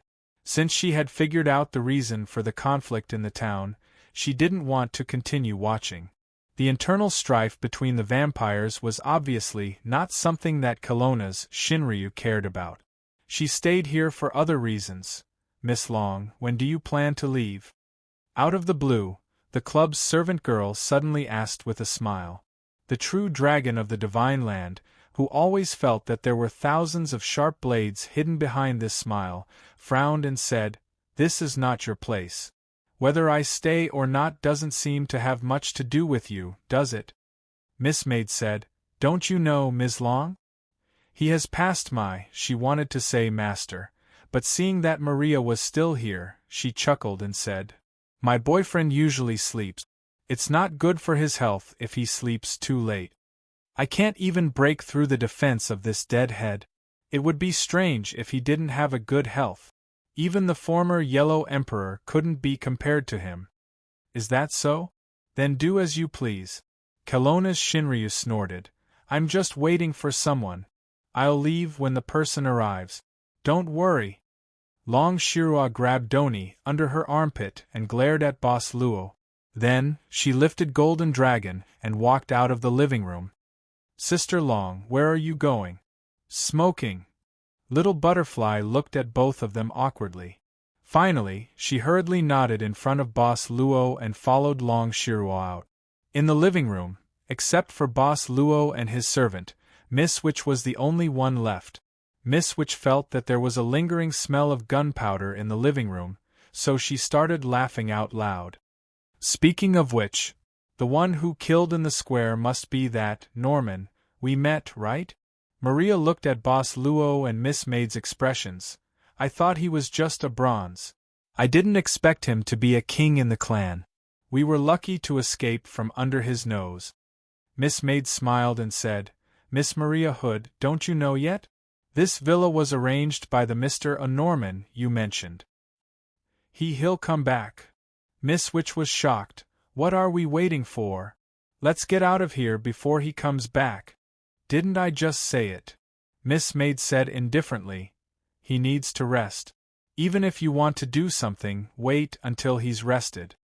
Looking at Master Rainbow Pansy in front of her, who looked like a qualified wife, Maria was completely speechless. This was the secret potion master that frightened the entire magician world. Then I'll wait. Maria sighed and said, I was the one who brought the two of you to this place. I can't just leave by myself. In fact, the witch who had been replaced by Teresa had the ability to leave at this time, but if she left like this, it would be meaningless for her to go to the inhuman territory. Boss Luo suddenly said, Just now, Miss Maria told me an interesting place. Let's help her. Miss Maid nodded quickly. She turned her palm and a bottle of secret potion appeared in her palm. This is a recovery potion, at most a 5-star potion. Let Miss Teresa drink it, and her body should be able to recover. Maria was stunned, and then her hands trembled as she took the potion from Miss Maid's hand. A 5-star recovery potion. Except for some special types of potions, the recovery potion as a recovery potion was more valuable than many 6-star potions, even though it was a 5-star potion. At this moment, Miss Witch's eyes seemed to burst out dazzling light as if she was holding gold in her hands. She loved the potion bottle so much that she couldn't put it down. But isn't it too expensive? Maria took a deep breath and stuffed the bottle into her neckline. Then, she said, how can I accept this? Just take it as a reward for the information you provided me. Boss Luo smiled faintly. Don't worry about it. Besides, tonight, as long as Miss Maria doesn't leave this villa, there shouldn't be any danger. Wait until tomorrow. Tomorrow? Maria blinked her eyes. Boss Luo smiled and said, tomorrow will be a new beginning. Isn't that the saying? Haha, thank you for the encouragement. Mary shrugged. Then, Miss Maria, please do it yourself. After saying that, Boss Luo got up, turned off the curved screener, and left the living room accompanied by Miss Maid. This time, Maria didn't intend to ask them to stay. Anyway, she saw that the guys here, except for the girl whose breasts were slightly bigger than hers, were much stronger than her. These guys weren't afraid, so she didn't seem to have anything to be afraid of. Thus, Maria took out the 5-star recovery potion from the general's mouth. She wiped the bottle while exhaling, and decided to just spend the night in the living room. But then again, Miss Witch muttered to herself, why is this little brother magician so interested in the ancient tomb of the pharaoh? Could it be that ring is really special? She had an idea and then took out the backup messenger from her collar. Then she bent over the table and quickly wrote something, and then stuffed it into the messenger. Finally, she released the messenger. After leaving the living room, the true dragon of the divine land found a place, the utility room under the stairs. He tied the golden dragon up again, knocked it half dead, and threw it into the utility room.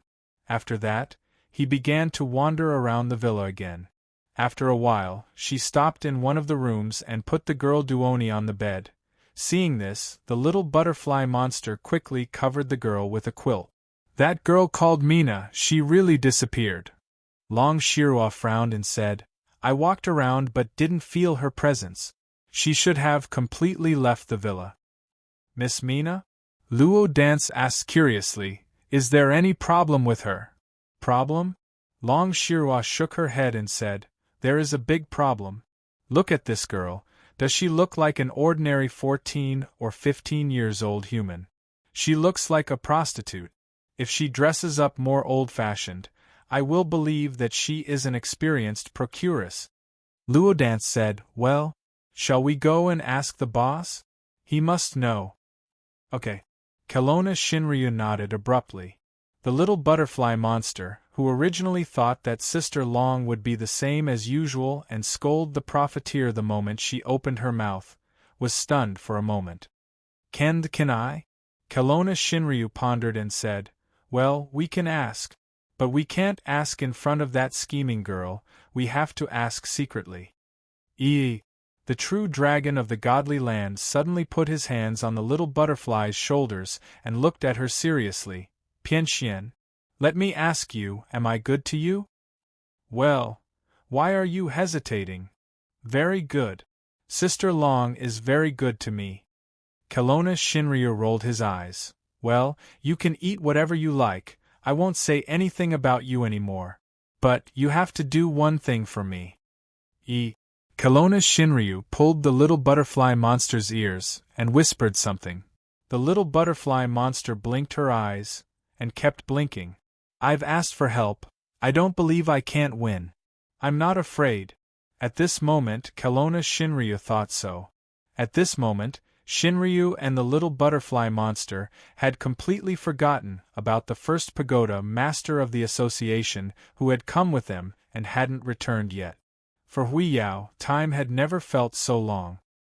He had once immersed himself in the spiritual world for 3 whole months because he was thinking about the mystery of magic, but he was never as tired as he was now. His head felt like it was going to explode at any time. Fortunately, his understanding of magic was like a sieve with thousands of holes, but at least it was blocked. He didn't completely lose the power of magic, and had to start all over again. But where was this place? His memory only stopped at the moment when he entered the bottom of the lost rift and saw a huge area covered in thick fog. Obviously, everything here was completely different from the gloomy, dark, and dangerous bottom of the lost rift. The sun, wind, clouds, and fields, the smoke from the kitchen, the village, the sound of children playing, and the fresh air. It was just like the peach garden village recorded in the ancient text. The tranquility and peace that filled him all the time made his body and mind feel comfortable. The pain of the splitting headache seemed to have lessened a little because of this. "You seem to be fine now." A voice entered Hui Yao's ears. He turned around and saw an extraordinarily handsome young man walking in. He even looked a little demonic. Furthermore, there was something attached to the young man's shoulder. It was a vengeful spirit. Hui Yao recognized the thing behind the young man with just a glance. You saved me?" Hui Yao asked with a serious expression. The young man smiled. "Strictly speaking, it should be the one who saved you. When it was playing, it found you unconscious outside. Then, it brought you to me." After saying that, the young man slowly walked closer and said, "Fortunately, I brought you here in time. If it was any later, I'm afraid your spirit would have completely collapsed." The master of the Hui Yao Tower could not help but smile bitterly. It seemed like it was not the effort he put in before he fainted that worked. It was because he received help that he survived the crisis safely. The young man said, "You should be walking on the path of magic, right? However, you haven't mastered the few basic rules of magic in this subworld yet. It's not very wise of you to take the risk and try to integrate yourself with the other world. You should reach the limit of what you can achieve in this world before you start to think about taking the next step. It'll be safer." Hui Yao's heart was filled with disgust. He opened his mouth and said absent-mindedly, "You? Who are you?" The young man shook his head. "I don't know who I am either. But if you don't mind, you can call me by my previous name, Cain." Hui Yao's expression suddenly changed. He said in disbelief, You're the original body of the Lost Fang? The origin of all vampires, Cain?" He suddenly understood that he had entered the inner part of the thick fog. The young man shook his head and said, "It's not wrong to say that I'm the original body of the Lost Fang in another sense. However, I'm not the origin of vampires. The birth of vampires in this world has nothing to do with Cain. Since you've tried to integrate yourself with the other worlds, you should be able to understand the unification of the legends." "I still don't quite understand." Hui Yao took a deep breath at this time. Suddenly, his eyes lit up and he said, "If you're not stingy to discuss more with me, I think I'll be very grateful." The young man, Cain, looked at Hui Yao and seemed to be thinking about something. After a while, he said, "You seem to be born with a strong desire for knowledge. From your eyes, I can see the exploration and desire for endless knowledge and truth." "What do you mean, sir?" Cain said indifferently, "If you're willing to stay, then stay. I can tell you some of the things that I know about the multiple worlds. After all, according to your current situation, it won't be long before you can personally come in contact with these, a small part of them." "Only a small part of them?" Hui Yao took a deep breath. However, he was not discouraged. He used to be called a stupid student, but he never gave up on the exploration of magic. If he could learn more about the truth of the world, then, in that case, would it bring him an opportunity to completely restore the core system of the Greek divine kingdom? As for his teacher, it should not be a problem, right? Anyway, there was nothing in this world that could baffle his teacher. Then, he might as well stay here for a while. Chapter 1386. A multifaceted era. The explorers in space and time. The primordial world. The endless journey. Kane was simply narrating some things, and Hui Yao was completely mesmerized as he listened to it. He was completely attracted by everything in the big world outside of this huge world. You're saying that once we break the shackles of the world, we'll feel some kind of call and search for it? Hui Yao frowned and asked subconsciously, so, any individual who reaches this standard will definitely feel the call? Many individuals will have the same doubts as you when they first feel the call. Kane thought for a while and said, is there a special individual who won't feel the call? But at least, during the long exploration process, the explorers who have come into contact with each other have shown that this is the case. So, it's inevitable. Hui Yao could not help but ponder. Kane said again, but we can't use inevitability to define this matter because we can't exhaust all the individuals who have reached this standard. Everything is possible. So, there may be individuals who won't feel the call. It won't be contradictory. Hui Yao walked back and forth in the house. Suddenly he said, most of you, have you ever considered that the call might be caused by someone behind it? After all, what is the primordial one? Why do we have to find the primordial one? Don't you think it's incredible? There are so many different worlds, so many individuals who have surpassed the limit that were born in so many different worlds will all feel the same call. Kane said calmly, because you're still lacking and haven't really reached this step, it's hard for you to understand this point. However, once you've taken this step, all your doubts will be solved. Even if I were to describe more to you now, I can't really convey the urgency to you. But, the doubts you have about the call are the same as most of the explorers. Hui Yao could not help but let out a bitter laugh. What a terrible answer. This reminds me of the so-called, experienced people. They always use such a tone. But, this is indeed something that can't be helped. I can't experience it.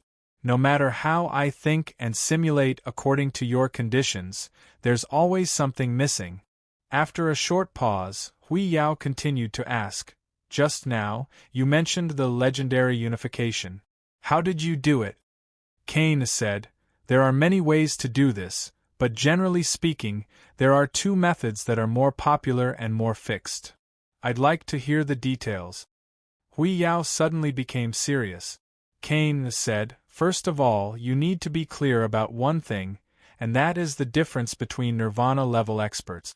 In fact, transcendents were a very large category.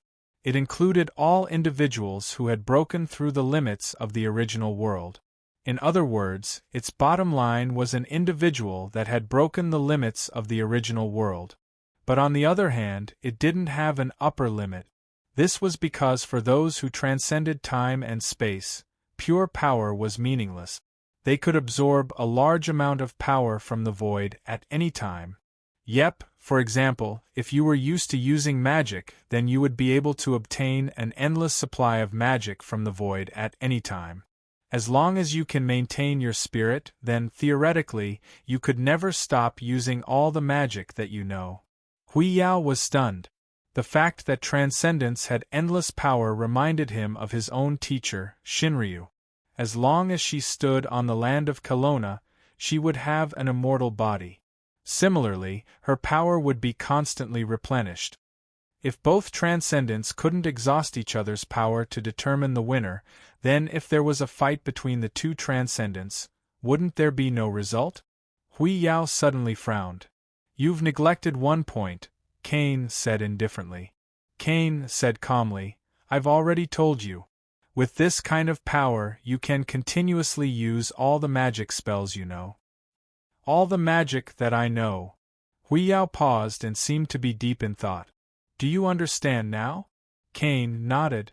This individual who was close to that standard had a rather agile mind. He was a smart little fellow. What determines the outcome of a battle between transcendents is the different amount of knowledge that each of them possesses. Hui Yao suddenly raised his head. The party with more knowledge might not necessarily win the battle, but it would definitely have the upper hand? Yes, you can understand it that way, although it's not comprehensive. Cain nodded. However, the more worlds one explores, the stronger the transcendence will become. Hui Yao suddenly had an epiphany and said, through the other self in the multidimensional world, one can quickly grasp the knowledge of the other world. He lowered his head and walked faster and faster in the house. The other self has been living in the other world and has fully understood most of the things in the other world. It's equivalent to a fully ripe fruit. But how should I pluck it? Overlap. Overlap? No, it's not enough to just overlap. Memory sharing? But will the two sides be equal? Cain looked at this young human in surprise. He didn't know if he had realized all these in such a short period of time or if he had thought of it because of some kind of revelation. He slowly said, "These are the two mainstream methods of the unification of legends that I'm going to talk about next. One of them is the most known method used by the Transcendent. At the same time, it's also the most convenient method to kill the other self in the other world." Kill the other self? Hui Yao was shocked. Cain said expressionlessly, "Every other self in the other world is independent, just like how you're unique in this world. There won't be a second you. There won't be two selves in the world. So, when you kill the other self in the other world, you'll automatically obtain all the memories and knowledge of the other self in the other world. You'll also be recognized by the other world because you're yourself." Hui Yao just frowned and didn't ask about the details of this method. He just made a note of it and then asked, "What's the other mainstream method?"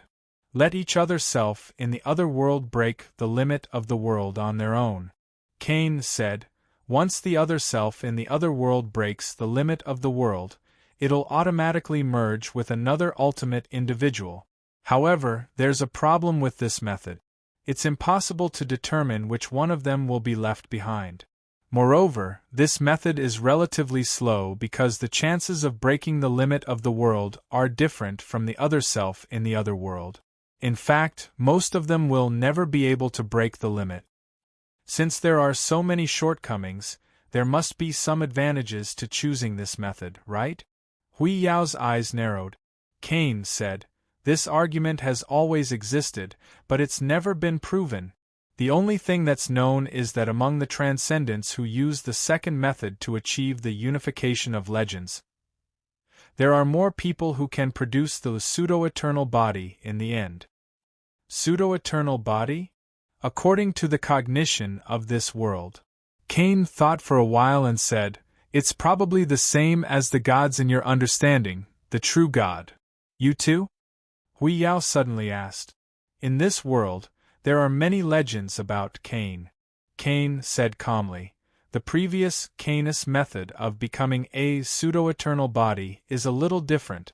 You don't have to use it as a reference. That means, other than the mainstream method, there are still other ways to bypass the unification of legends and achieve the so-called pseudo-eternal body stage. Am I right?" Hui Yao's eyes flashed with more desire for knowledge. "However, this time," Cain said calmly, "however, I don't suggest that you try this method in the future. At the same time, I don't intend to reveal this to you." "Oh, sir." Hui Yao was stunned. He shook his head and said, "The feeling you give me is that you don't seem like a wise man who has experienced many worlds." Cain said, "Like what?" Hui Yao thought for a while and said, "More like some kind of machine." Cain was not angry. He just nodded. "I think you'll need some time to digest this information. Besides, the amount of information in your mind is still very chaotic. You'll need more time to sort it out. Otherwise, I'm afraid your original understanding will be overturned again." Hui Yao could only frown. He knew that this was the end of the conversation. However, Cain did not intend to chase him away. "I'll come back after 3 hours." Cain left these words. Hui Yao. Sorting out so many chaotic things in 3 hours? It's impossible to do that, right? Cain had already left quietly. Hui Yao sighed slowly.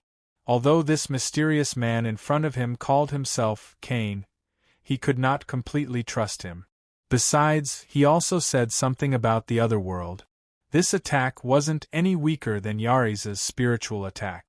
But Hui Yao could not help but mumble to himself, the gods in our world. Could it be that they also came from the other world? A farm. A figure was quietly shuttling through the streets of the town. The direction was number 7 dormitory. This was Busby, who had left his temporary office. At this time, he could finally free himself from his official duties. He planned to secretly visit his sister, Mina, in number 7 dormitory. However, when he was about to reach number 7 dormitory, he discovered something strange that made him stop in his tracks. It was a very faint smell of blood. It was not the smell of human blood, but the smell of blood left behind by vampires. It came from a building on the road. It was a church. Of course, the church would not consecrate anything about him. The existence of this church was purely because of the preferences of some nobles. In order to obtain the blood of the priestess of purity, Busby frowned and entered the building in a flash. Soon, he found the source of the smell of blood. A black flame that was about to burn out appeared in front of him at this moment. There were traces of a light fight in the surroundings. The flame that was about to extinguish was burning a corner of a uniform. Beside it were 2 standard weapons of the patrol team members. Looking at the scene in front of him, Busby could not help but frown. Then, he felt something and raised his head abruptly. He saw a figure standing on the flower window above the church. The figure was wearing a black robe and did not look like a strong person. He tried to see the other person's appearance, but what he saw shocked him. It was a face that was deathly pale, and at the same time, half of it was covered in black flames. Those eyes even contained a fury that moved even him. However, the other person's expression was so calm. It was as calm as the surface of the sea without wind. Busby glanced at it and suddenly waved his arm. 3 light swords with blood-red light pierced toward the figure above. However, the moment these 3 blood-colored swords were about to hit their target, they actually started burning black flames. "Why did you kill them?" Busby asked with a frown. However, the figure on the flower window sneered and whispered in a cold voice, "I didn't expect to meet a traitor so soon." "What?" Busby was startled. The figure on the flower window sneered, "After becoming a vampire, you forgot so soon." "Woman?" With a whoosh, Busby unfolded his wings. However, the figure in front of the flower window waved his hand and a huge black fire tornado rushed toward Busby. He calmly dodged it, but the black fire tornado was very agile and exploded into dozens of fire tornadoes, covering almost all the space he could dodge. Busby was shocked and subconsciously closed his huge bat wings, blocking the exploding flames outside his body. A kind of bone-piercing pain caused the usually reserved him to have no choice but to reveal a pained expression. He let out a muffled groan, and his wings spread out, extinguishing the flames that covered them. However, the mysterious figure in front of the flower window had disappeared. "I'll take your life last, traitor." Only this sentence echoed in the church. Busby slowly let out a sigh and landed.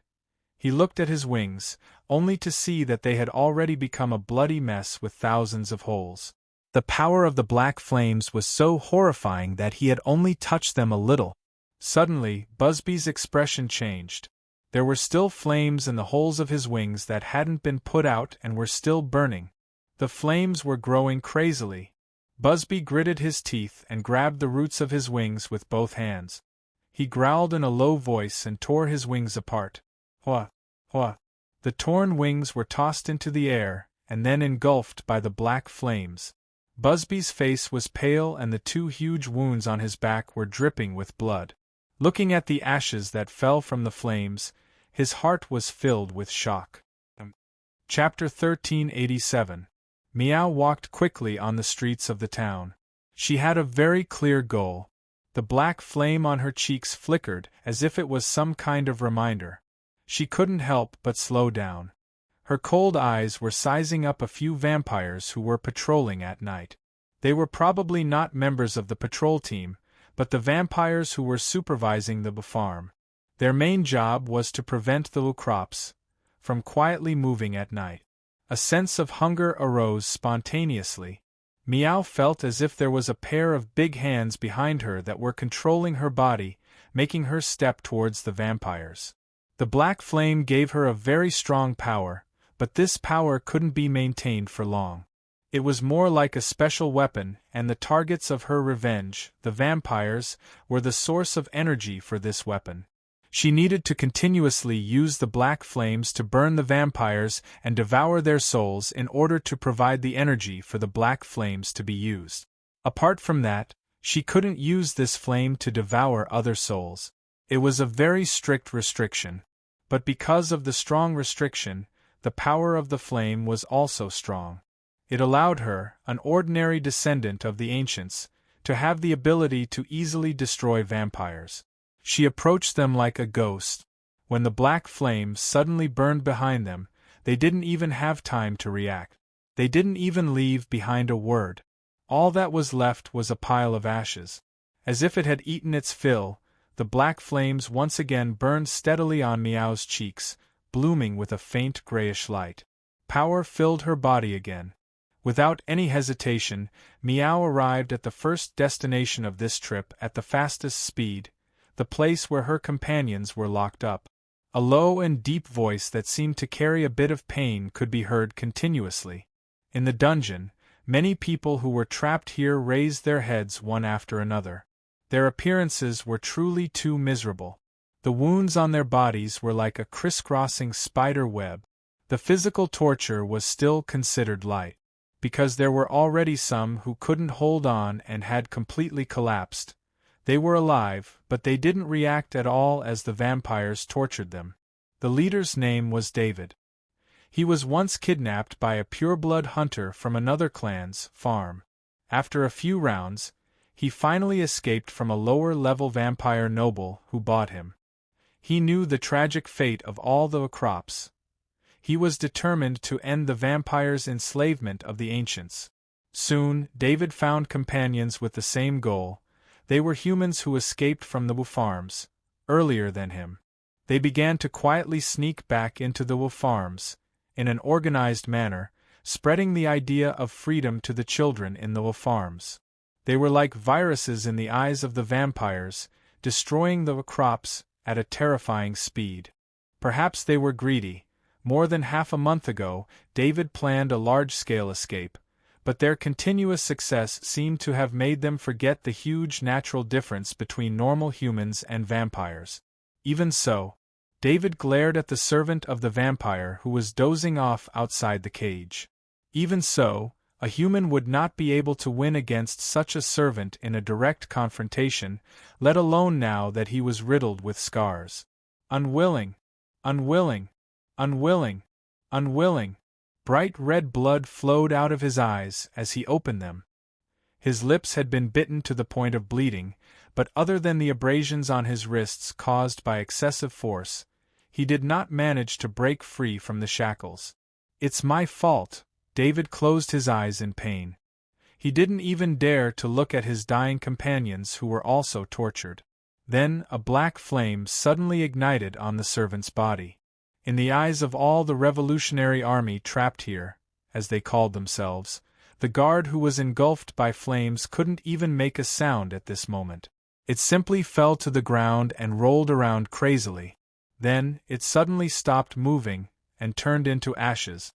The axle of the dungeon door slowly opened, and at this moment, there was a slight biting sound. A figure in a black robe slowly walked into the dungeon. The person in the black robe. There was a black flame on the person's face, blocking everyone's sight. They could only see that the person slowly stretched out his hand at this moment. The shackles on David and his companions were instantly incinerated. They looked at the scene in disbelief. Their own side had already escaped. "Hurry up and leave this place. The guards outside have been killed by me." "You are." David couldn't help but be startled. He quickly walked a few steps and hurriedly walked to the front of the black-robed person. The black-robed person, She just silently took 2 steps back and said again, "Leave this place." David was extremely surprised, but he knew that this was indeed not the time to waste. He quickly made a judgment and let the revolutionary's companions support each other and leave this dungeon. The mysterious and powerful black-robed person walked in front of them all the way. As she said, they didn't see any clan guards on the way. Soon, they arrived at the edge of the farm without any danger. There are still 5 hours before dawn. She looked at these wounded revolutionaries. Only vampires will reduce the range of their activities. You'd better find a place to hide. Do you see that wall? On the other side of the wall is the mating farm. It will be safer for you to hide there. The management there is not as strict as here. As she said, she directly turned around and was about to enter the town again. David hurriedly walked in front of her and said quickly, "Meow meow? You are Meow Meow, right? I recognize your voice. What exactly happened? Why are you here?" She couldn't help but stop but didn't turn back. "Let's go. What happens next has nothing to do with you." David couldn't help but be startled. He reached out and grabbed her wrist. He said anxiously, "Meow meow? What happened? Where's Aziz? Didn't he escape with you? Don't touch me." He didn't expect her to react so violently at this moment. She waved her hand, and there was a faint black flame flowing. David's whole body was hit and flew out. He fell directly to the ground and spat out a mouthful of pus and blood. David coughed and finally got up with the help of his companions. But everyone was looking at her in surprise. "If you don't want to die, leave immediately." After she said this sentence coldly, she turned around and disappeared in the blink of an eye. The group of revolutionary army that was rescued was at a loss at this time. Is she really Meow Meow? Why do I feel like she has changed into another person? Yes, Meow Meow has always been very gentle. David, what should we do now? David took a few deep breaths, then gritted his teeth, put his finger into his mouth, and then broke one of his teeth. There seemed to be something hidden in the tooth. The last one. David thought in his heart. It was a small pill. David swallowed the pill that was hidden in his teeth. He closed his eyes, and the injuries on his body began to recover rapidly.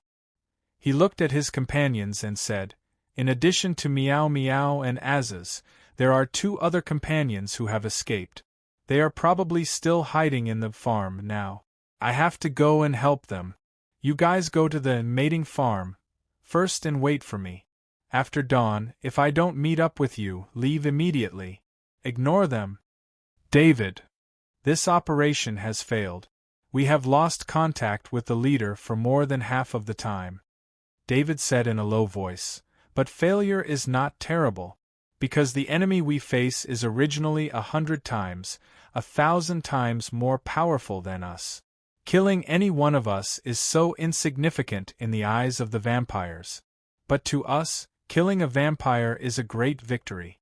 Even if we are weak, there will be a day when we will use our lowly hands to send them to eternal damnation with our own hands. We will use this weak body that has never been in their eyes to complete the real resistance and liberate all our companions. The fire of darkness will eventually be extinguished, and the light of dawn will always be bright. What you need to do is not to stop me, but to safely evacuate so that I don't have any worries. You be careful." His companions came forward one by one and gave David a hug. When his companions had disappeared in the night, David slowly breathed a sigh of relief, then pulled himself together and sneaked into the town again. "Listen, you first do this, then do this, then do this, and finally do this, do you understand?" Sister Long's words kept replaying in her mind. Like reciting a book, the little butterfly monster was trying to simulate Kelowna's plan to Shinryu. In the corridor of the villa, she was looking for Miss Maid. At this time, the little butterfly monster suddenly thought of a problem. If Sister Yu Yi is not alone, but with the boss, how do we continue? And do we really have to do this? It's too late to go back and ask now. While she was hesitating, the little butterfly monster suddenly felt that something seemed to be approaching her from behind. She was startled, and when she turned around, she found that it was Sister Yu Yi who she was looking for. "Did I scare you?" Miss Maid smiled at this time. "Listen, you first do this, then do this, and finally do this. Do you understand? Do you understand? Do you understand?" In her mind, she seemed to hear the voice of Long Shirua. As if the replay button was pressed, it kept repeating in her mind like some kind of scripture. Luo Dance opened her mouth at this time. Miss Maid seemed to be very patient, just smiling and waiting for her to finish her words. "Sister Yu Yi, don't you need to accompany the boss? Why are you here?" The little butterfly monster suddenly changed the topic, but she only felt that Shinryu's voice started to replay crazily in her mind. Now, the feeling was no longer just ringing in her head. It was as if there were thousands of true dragons of the divine land beside her, and they were repeating the same thing in a broken voice beside her. "If it's me." Miss Maid chuckled, but she didn't continue. "Miss Pianxian, you don't seem to be feeling well, do you?" "Hey!" The little butterfly monster smiled embarrassedly. She felt that her head was about to explode, and then she saw stars. The whole world was spinning. In the next second, she dashed towards Miss Maid. At the moment when she was about to fall, Yu Yi slightly opened her mouth. There was a moment of hesitation, but it didn't affect her actions. Before the little butterfly monster fell to the ground, she had already reached out to support her. The little butterfly monster now lowered her head, looking unconscious. Miss Maid then looked around, as if she didn't find anything. Then she supported the little butterfly monster to leave this place, and entered a nearby room. At this time, a figure flashed through the corridor. Secret skill. So close yet so far. Kelowna Shinryu left this area in the next moment. When she stopped, she looked back and sneered. Then she quickened her pace. Long Shirua soon stopped in front of a room, because she didn't know when that scheming woman would come back. Kelowna Shinryu didn't want to be pretentious, nor did she want to think about the bad influence of sneaking into a man's room in the middle of the night. She pushed the door open with both hands and walked in. The room was a little dark. There were only a few lit candles in the corners. For Boss Luo, it was impossible to directly capture him. Only when he wanted to let people know his arrival, then people would feel his arrival. Generally speaking, only the most direct way to capture his existence could be used to capture his existence. Even Kelowna Shinryu couldn't leave. Kelowna Shinryu kept complaining about this point in her heart. At this time, she was looking at a chair in the room. The chair was facing away from her, but she could see half of the head above the back of the chair. Long Shiro walked forward quickly. "Hey, I want to ask you a question. Hurry up and answer me. Otherwise, your little lover will come back." She didn't get the expected response from Boss Luo. Long Shirua couldn't help but be startled. Could it be that he's really asleep? Kelowna Shinryu muttered subconsciously. He wants to return to being a human. Is he so persistent? She was sure that she would win, but suddenly she thought that if he really fell asleep, Kelowna Shinryu swallowed subconsciously. At this time, subconsciously walked to the back of the chair step by step, whispering, that, "Hey, I'm coming, do you hear me? I'm asking you a question." She had to raise her voice a little. "Can you at least give me some response?" Boss Luo still didn't move from the chair. "Damn profiteer. Do you think you can't hear me?" Kelowna Shinryu suddenly became agitated, suddenly turned the chair violently. "Are you afraid that I will eat you now?" Boss Luo wasn't on the chair turned around, it was just a pillow with a wig. Chapter 1388. On the white pillowcase, there was even the word Master written in very beautiful flowery handwriting. Although his knowledge of foreign languages was limited, he could tell who wrote the handwriting. When he was in the King's Game, didn't that scheming woman write all over his face with this kind of handwriting? That damn woman! Kelowna Shinryu clenched her fists and the veins on her forehead stood up. She felt a strong sense of defeat. But she didn't stay for long and left the room quickly. Unexpectedly, when she closed the door and was about to leave, she met Miss Maid's smiling face, 3 feet away. "It's late, Miss Long. What's the matter? When did she come back?" Kelowna Shinryu was startled, but she didn't show it on her face. She combed her hair and said indifferently, "You have to ask your master." "Didn't he tell you?" Miss Maid chuckled. "If it's not something important, he doesn't need to tell me." Kelowna Shinryu shrugged. "Maybe it's something more important, so he doesn't want to tell you." Miss Maid covered her mouth and chuckled. "If that's what he thinks, then I don't need to know. Since it's such an important thing, I don't want to disturb. Miss Long, do you want to continue?" The true dragon of the godly land suddenly thumped his shoulder and said, "Oh, I'm a little tired. Some people are too enthusiastic, making me. Oh, it's late, I'm sleepy too. Servant, let's continue the servant's work." She seemed to treat Miss Maid as heir. As she walked, she muttered something to herself, and slowly left. Looking at the true dragon of the divine land leaving, the servant girl in front of the door bowed slightly and said politely, "Good night, Miss Dragon." The true dragon of China didn't even look back as she calmly left. She only felt that this was just a strategic retreat. How annoying! Later, Miss Maid pushed open the door and walked into the room. She came to the chair. The pillow on the chair had obviously been moved. Miss Maid picked up the pillow and found other words written on the other side of the pillow. "I don't want you anymore." So naughty. Miss Maid put down the pillow without any expression. "This place is outside Kelowna." The pillow fell slowly and spontaneously combusted, leaving only a pile of ashes after it fell to the ground. She opened the window and waved her hand.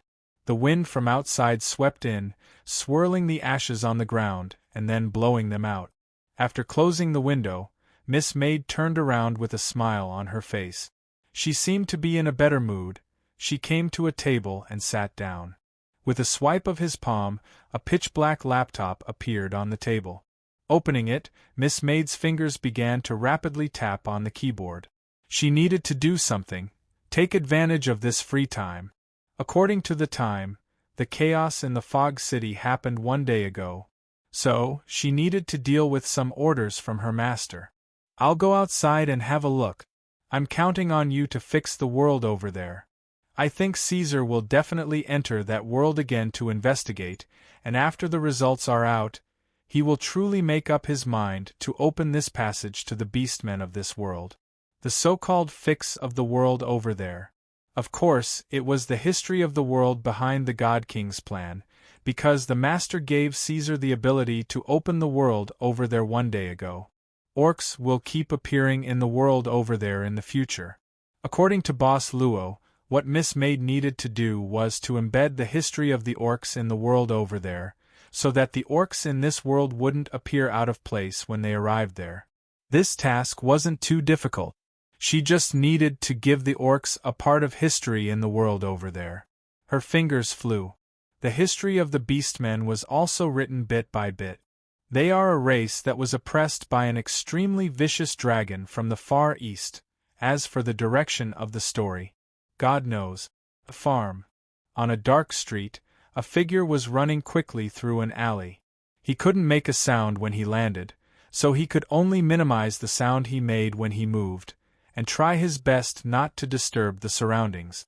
David had to stop in front of a wall. He ran a few steps and then grabbed the top of the wall with his hand. He flipped over easily like a master of parkour. With the help of the last pill, his injuries were not only healed in a short time, but also his physical strength was greatly improved. But even so, he still couldn't defeat a vampire servant. The revolutionaries were in a difficult situation. Although the activities in these years had liberated many descendants of the ancients, they were a group of people without an official identity in the inhuman domain. No place could take them in. They could only hide and then mix into different chaotic areas to find living materials.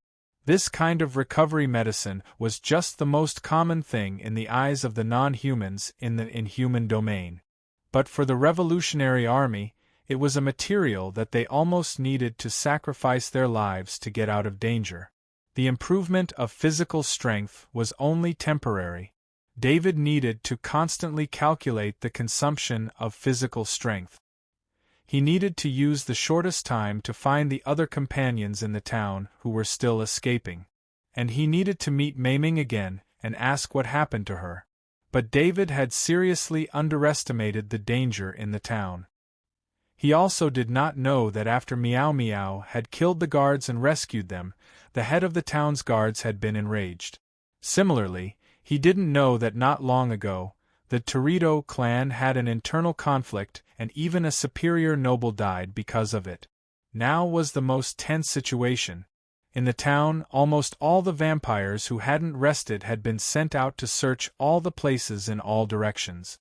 With so many vampires roaming the town, it was extremely difficult for David to sneak around. He had to try his best to move in the places where the crops usually mingled. Only in this way could he hide the smell of the blood of the descendants of the ancients on him. If his companions couldn't be caught, they could only hide. And the hiding place had to be a place with a lot of crops, which was the dormitories in the farm. But even if the work of sneaking in became extremely difficult and he brushed past danger all the time, David successfully arrived near the first farm dormitory. He felt that his luck seemed to be good, but he didn't know that now in the farm, the vampires didn't care about the so-called revolutionary army that escaped again. The vampires in the clan were frantically searching for a terrifying killer at this time. Because, since Sir Busby, who held the authority of the clan, was attacked in a short period of time, more than 30 vampires had been mysteriously killed. At this time, David looked at the dormitory in front of him, the 7th dormitory. He was thinking about how to sneak into the dormitory. He wasn't sure if his companions were hiding in this dormitory, and he couldn't make any movements outside to attract the attention of his companions who might be hiding in the dormitory. The vampire's hearing was too strong. Moreover, what made David feel that something was wrong was that the 7th dormitory was a little different from the other dormitories. Logically speaking, the dormitory should have turned off the lights in the middle of the night, but the 7th dormitory was still lit up, and there were even members of the farm as supervision team. In the farm, where David used to be, there was also a farm as supervision team. Usually, vampires were the supervisors, and the subordinates were a mix of vampires and descendants of the ancient. The proportion of the ancients' descendants was even larger. They should also be humans, but it seems that they haven't turned into servants yet. David carefully judged that the few humans walking in the 7th dormitory were still willing to become the vampire's minions after knowing the truth. A certain thought quietly emerged in his mind. David carefully approached the dormitory. After climbing over the courtyard, he hid under the wall and carefully looked into a room where the curtains weren't completely drawn. In the room, a naked woman was hung up in the air. As for the 3 former crops, who had become supervisors, they mercilessly swung the whip in their hands and whipped the woman. She screamed in pain. I really don't know. I really don't know. The woman was painfully begging for mercy. At this time, one of the men waved his hand and stopped the others from whipping her. He said coldly, "You worked with Tabanai for such a long time. You've always been his assistant and managed the 7th dormitory. How could you not know that he secretly played with the most valued crops of the nobles?" "I really don't know." The woman cried bitterly. "I'm just a deputy. There are many things that I can't participate in. I really don't know anything." "Humph. Still stubborn. Tell us, did you kill Tabanai or not?" The man in the supervisor group said sternly, "Did you murder Tabanai and make it look like he committed suicide in order to replace him?" "I really didn't. I really didn't." Humph. I think you knew everything that Tabanai did, but you didn't report it immediately. Perhaps you and Tabanai are accomplices. How could it be impossible? You're an accomplice, right? You must be an accomplice. You were afraid of being exposed, so you acted first. You killed Tabanai, the supervisor of this dormitory, and you pushed all the blame onto him. In this way, you can rightfully replace him and become the new dormitory head. Then, you can continue to use your power to play with the most valued assets of the nobles, right? The woman was completely driven mad by the whipping. Now, she was suffering the painful whipping and hearing their roaring accusations. Suddenly, she howled angrily, "How could you? How could you? You're also human. How could you? How could you be like those demons and regard your own kind as crops? Regard them as the assets of those demons. How could you? Humph! You dare to call the great nobles demons. Even the benevolence of the nobles can't forgive your sins." The man in the lead snorted. "Even if Tabanai's death has nothing to do with you, your insulting of the nobles is a capital crime." The woman was so angry that she laughed. "From the beginning, you never intended to let me go. You bastards!" The man walked directly to the woman and pinched her chin, facing the woman's hateful gaze. "I hate your gaze." With that, the man punched the woman's face without any hesitation. The woman's nose was instantly twisted, and she spat out blood. "Bastard, bastard!" Lowering her head and bleeding, she still cursed with resentment in her eyes. The man sneered, retreated a few steps, and then waved his hand. A man from the supervision team walked to the woman's back with a sneer, and unbuckled his belt. The moment the man's pants fell down, the woman couldn't help but shout angrily, "What do you want?" The man in the lead sneered, "You're very lucky, aren't you? You can stay and become a dormitory supervisor if you're outstanding enough. I don't know if those crops, who came of age at the same time as you, ever resented you?" The man behind the woman took another step forward, and grabbed her waist from behind. She became even angrier, and a trace of panic appeared in her eyes. The man in the lead of the supervision team laughed and said, "Why don't you come and experience what your peers have experienced in the mating farm? After all, no matter what, from the file, you are still a pure virgin. Let me go! Let me go! I'll curse you! Curse you, bastards!" The man in the lead sneered, "Anyway, you'll be thrown into the mating farm sooner or later. Why don't we let you experience it in advance, so that you won't get used to it later? Don't worry, we'll educate you well." With that, the third man in the lead walked to the front of the woman, and then took out his ugly thing, pressing the woman's head down with one hand. Just as the two ugly objects were about to pierce into the woman's mouth and back, David broke through the window and entered. "I'm ashamed to live in this world with you. Bastards!" Chapter 1389. They were indeed on the side of vampires, but they were still human beings, not even servants. David, who broke in through the window, had more physical strength than the three men of the supervision group due to the residual effect of the drug in his body. David, who had broken through the window, hit the back of one of the men's head with his elbow. This one hit heavily injured the man and knocked him to the ground. When the other two men from the supervision team saw this, they immediately reacted instinctively and rushed over. David picked up a chair and swung it at the two men. In just a moment, David, who had the upper hand in terms of stamina and strength, successfully placed all three men on the ground. "The nobles won't let go." The man on the ground spat out a mouthful of blood and stared at David. Unexpectedly, David was expressionless at this time, raised his head and stomped down. This time, he directly stepped on the man's throat, and directly crushed his throat. "Wait, we are also human beings." Looking at David's cold-blooded means, the remaining two men hurriedly said in horror, We were just forced." David pulled out a dagger from the boots of the dead man, and directly stabbed the other two men. "I swore that I would save all my human companions, but not including animals." He pulled out the dagger from their bodies. His clothes were stained with blood, and the dagger was also dripping with blood. He walked step by step to the naked woman who was hung up. The woman looked at David in horror. At this time, he held the dagger in his hand and directly waved it at her. The woman closed her eyes in horror, but suddenly felt her body was loosened and she fell to the ground, she was liberated. The woman opened her eyes and looked at the man who broke in through the window in horror.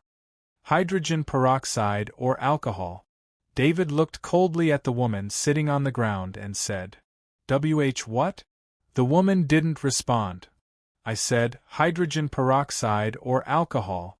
David stared straight into her eyes. If you don't cover the smell of the blood, it will soon be noticed by the vampires. Do you want to attract the real vampires? The woman shuddered. Only then did she look at the 3 men who had already died tragically. Looking at their twisted faces, her body trembled and she hurriedly crawled up. She crawled to the cabinet next to the room in a panic. Because she was too frightened, she even knocked over a lot of things. Finally, she found a box, but it didn't have what David needed. Iodine. Is iodine fine? David didn't say anything, but quickly sprinkled iodine on the wounds of the corpses, and then wrapped the 3 corpses with a carpet. From the beginning to the end, the woman curled up in fear in the corner. When David finished dealing with these things and looked at her, she felt David's gaze and covered her body with her hands. She didn't even dare to look into this man's eyes. It was as if she was an ugly thing if he looked at her. You're this dorm's supervisor? David looked at the woman with uncertain eyes. He still hadn't put down the dagger in his hand. The woman said fearfully, I'm just a backup. The housemaster here is already dead. A backup is also a housemaster. David slowly walked to the woman. Whether it's the supervisory team or the housemaster, they just surrendered to the vampires and gave up their human identity to survive, helping them to enslave us. Seeing David raise the dagger in his hand, she knew that she might end up like the 3 men from the supervision team in the next second. Under the strong will to survive, the woman suddenly screamed, Even if you kill me, it won't do you any good. Let me stay, maybe I can help you. What can you help me with? The dagger stopped in front of the woman, but she knew that if she couldn't say anything useful, it would still stab into her body. The woman quickly said, Even if you kill them, you won't be able to escape. You can't fight against the noble vampires here alone. If you have a way to fight against them, you don't need to cover their corpses. You need help, I can help you. Leave here. Why should I believe you, a backup housemaster? David sneered, stabbing the woman's throat with the dagger. For self-protection. The woman screamed. The tip of the dagger was already at her neck. She stared at the cold light on the dagger, breathing rapidly. I can't escape. You also saw that they didn't intend to interrogate me, they just want to find a scapegoat. If you don't save me, my fate will be extremely miserable. Instead of that, why don't I save myself? Even if I die, I don't want to be sent to the mating farm. Don't you understand? If I have a choice, I won't choose the job of a housemaster. Looking at each other, they held their breaths for a long time. David took back the dagger, saying indifferently, Put on your clothes. If you do anything strange on the way, don't worry, you won't live for more than 3 seconds. She held her breath for a while. The woman subconsciously covered her neck, her body slumped down.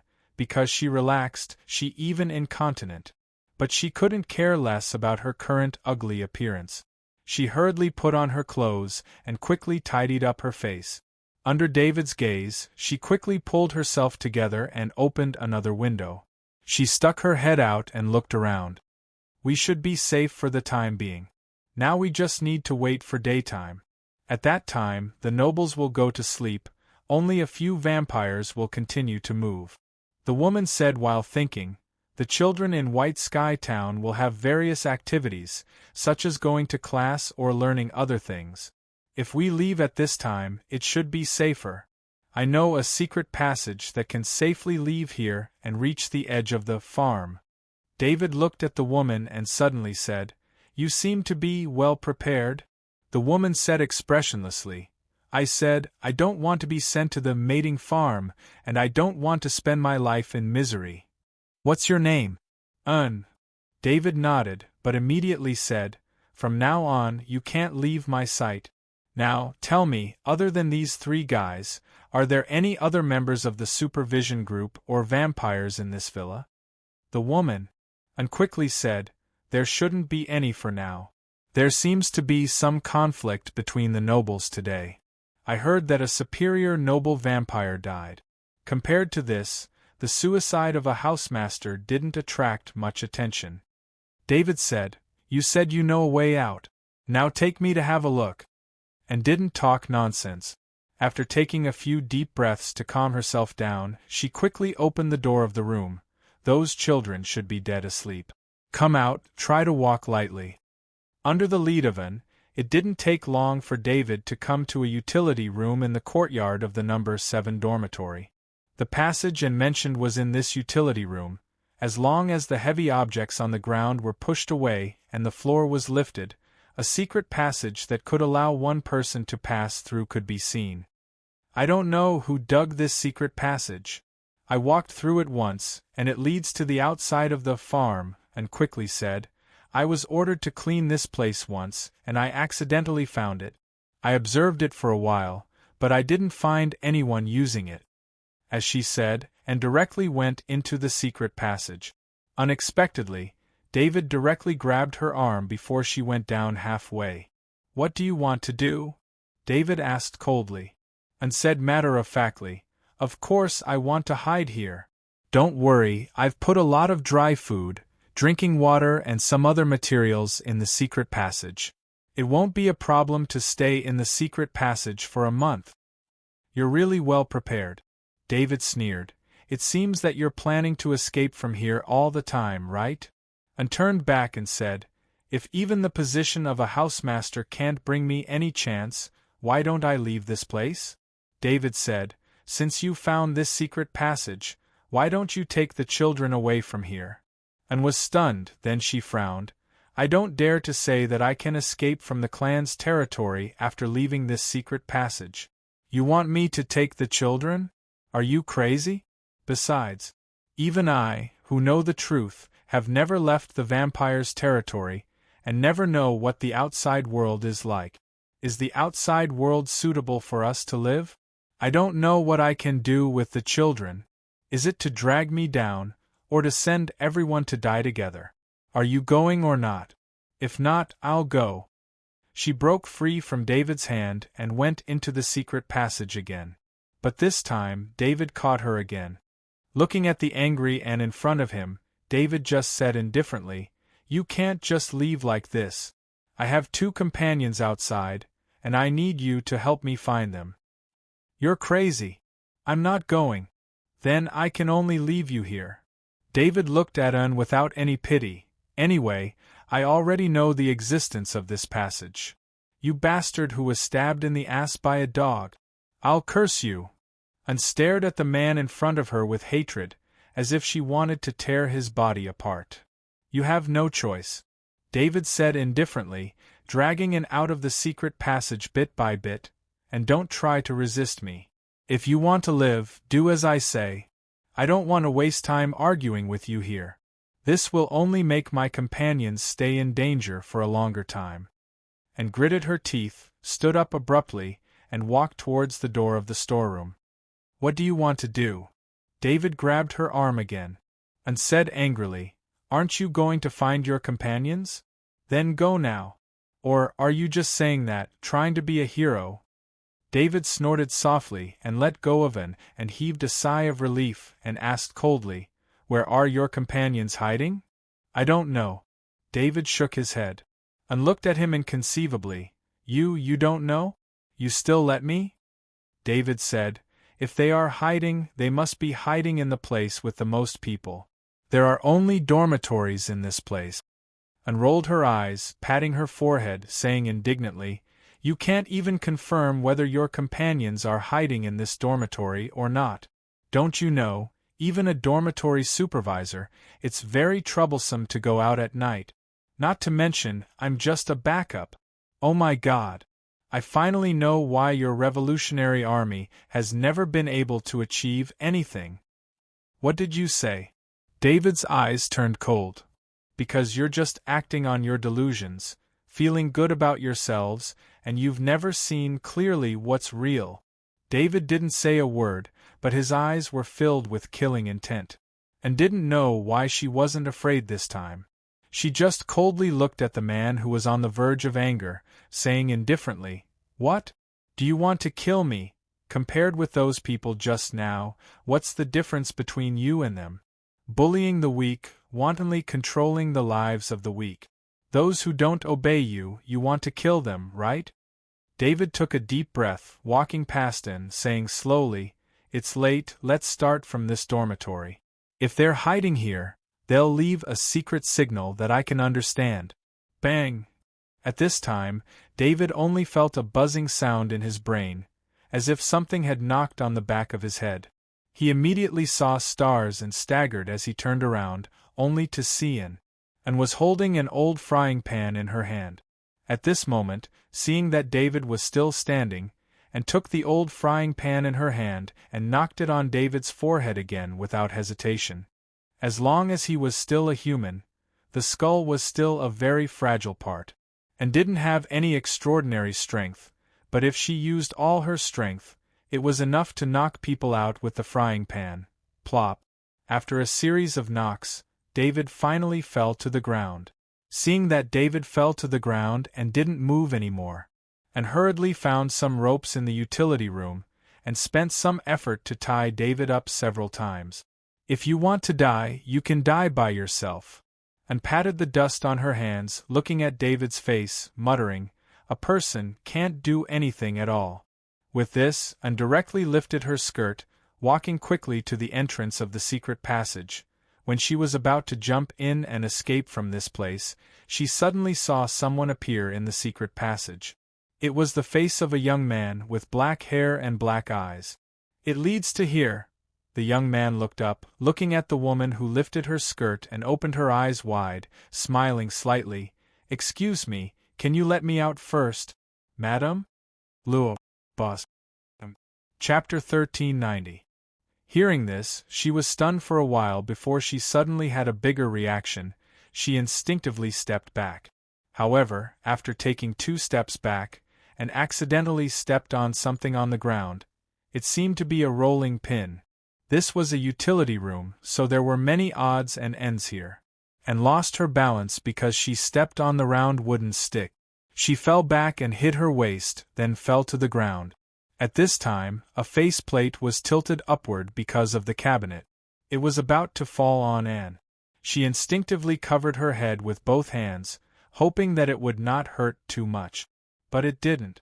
And opened her eyes slowly and found that the rolling pin was in the hands of the young man who came out of the secret passage. "Are you okay? Who are you?"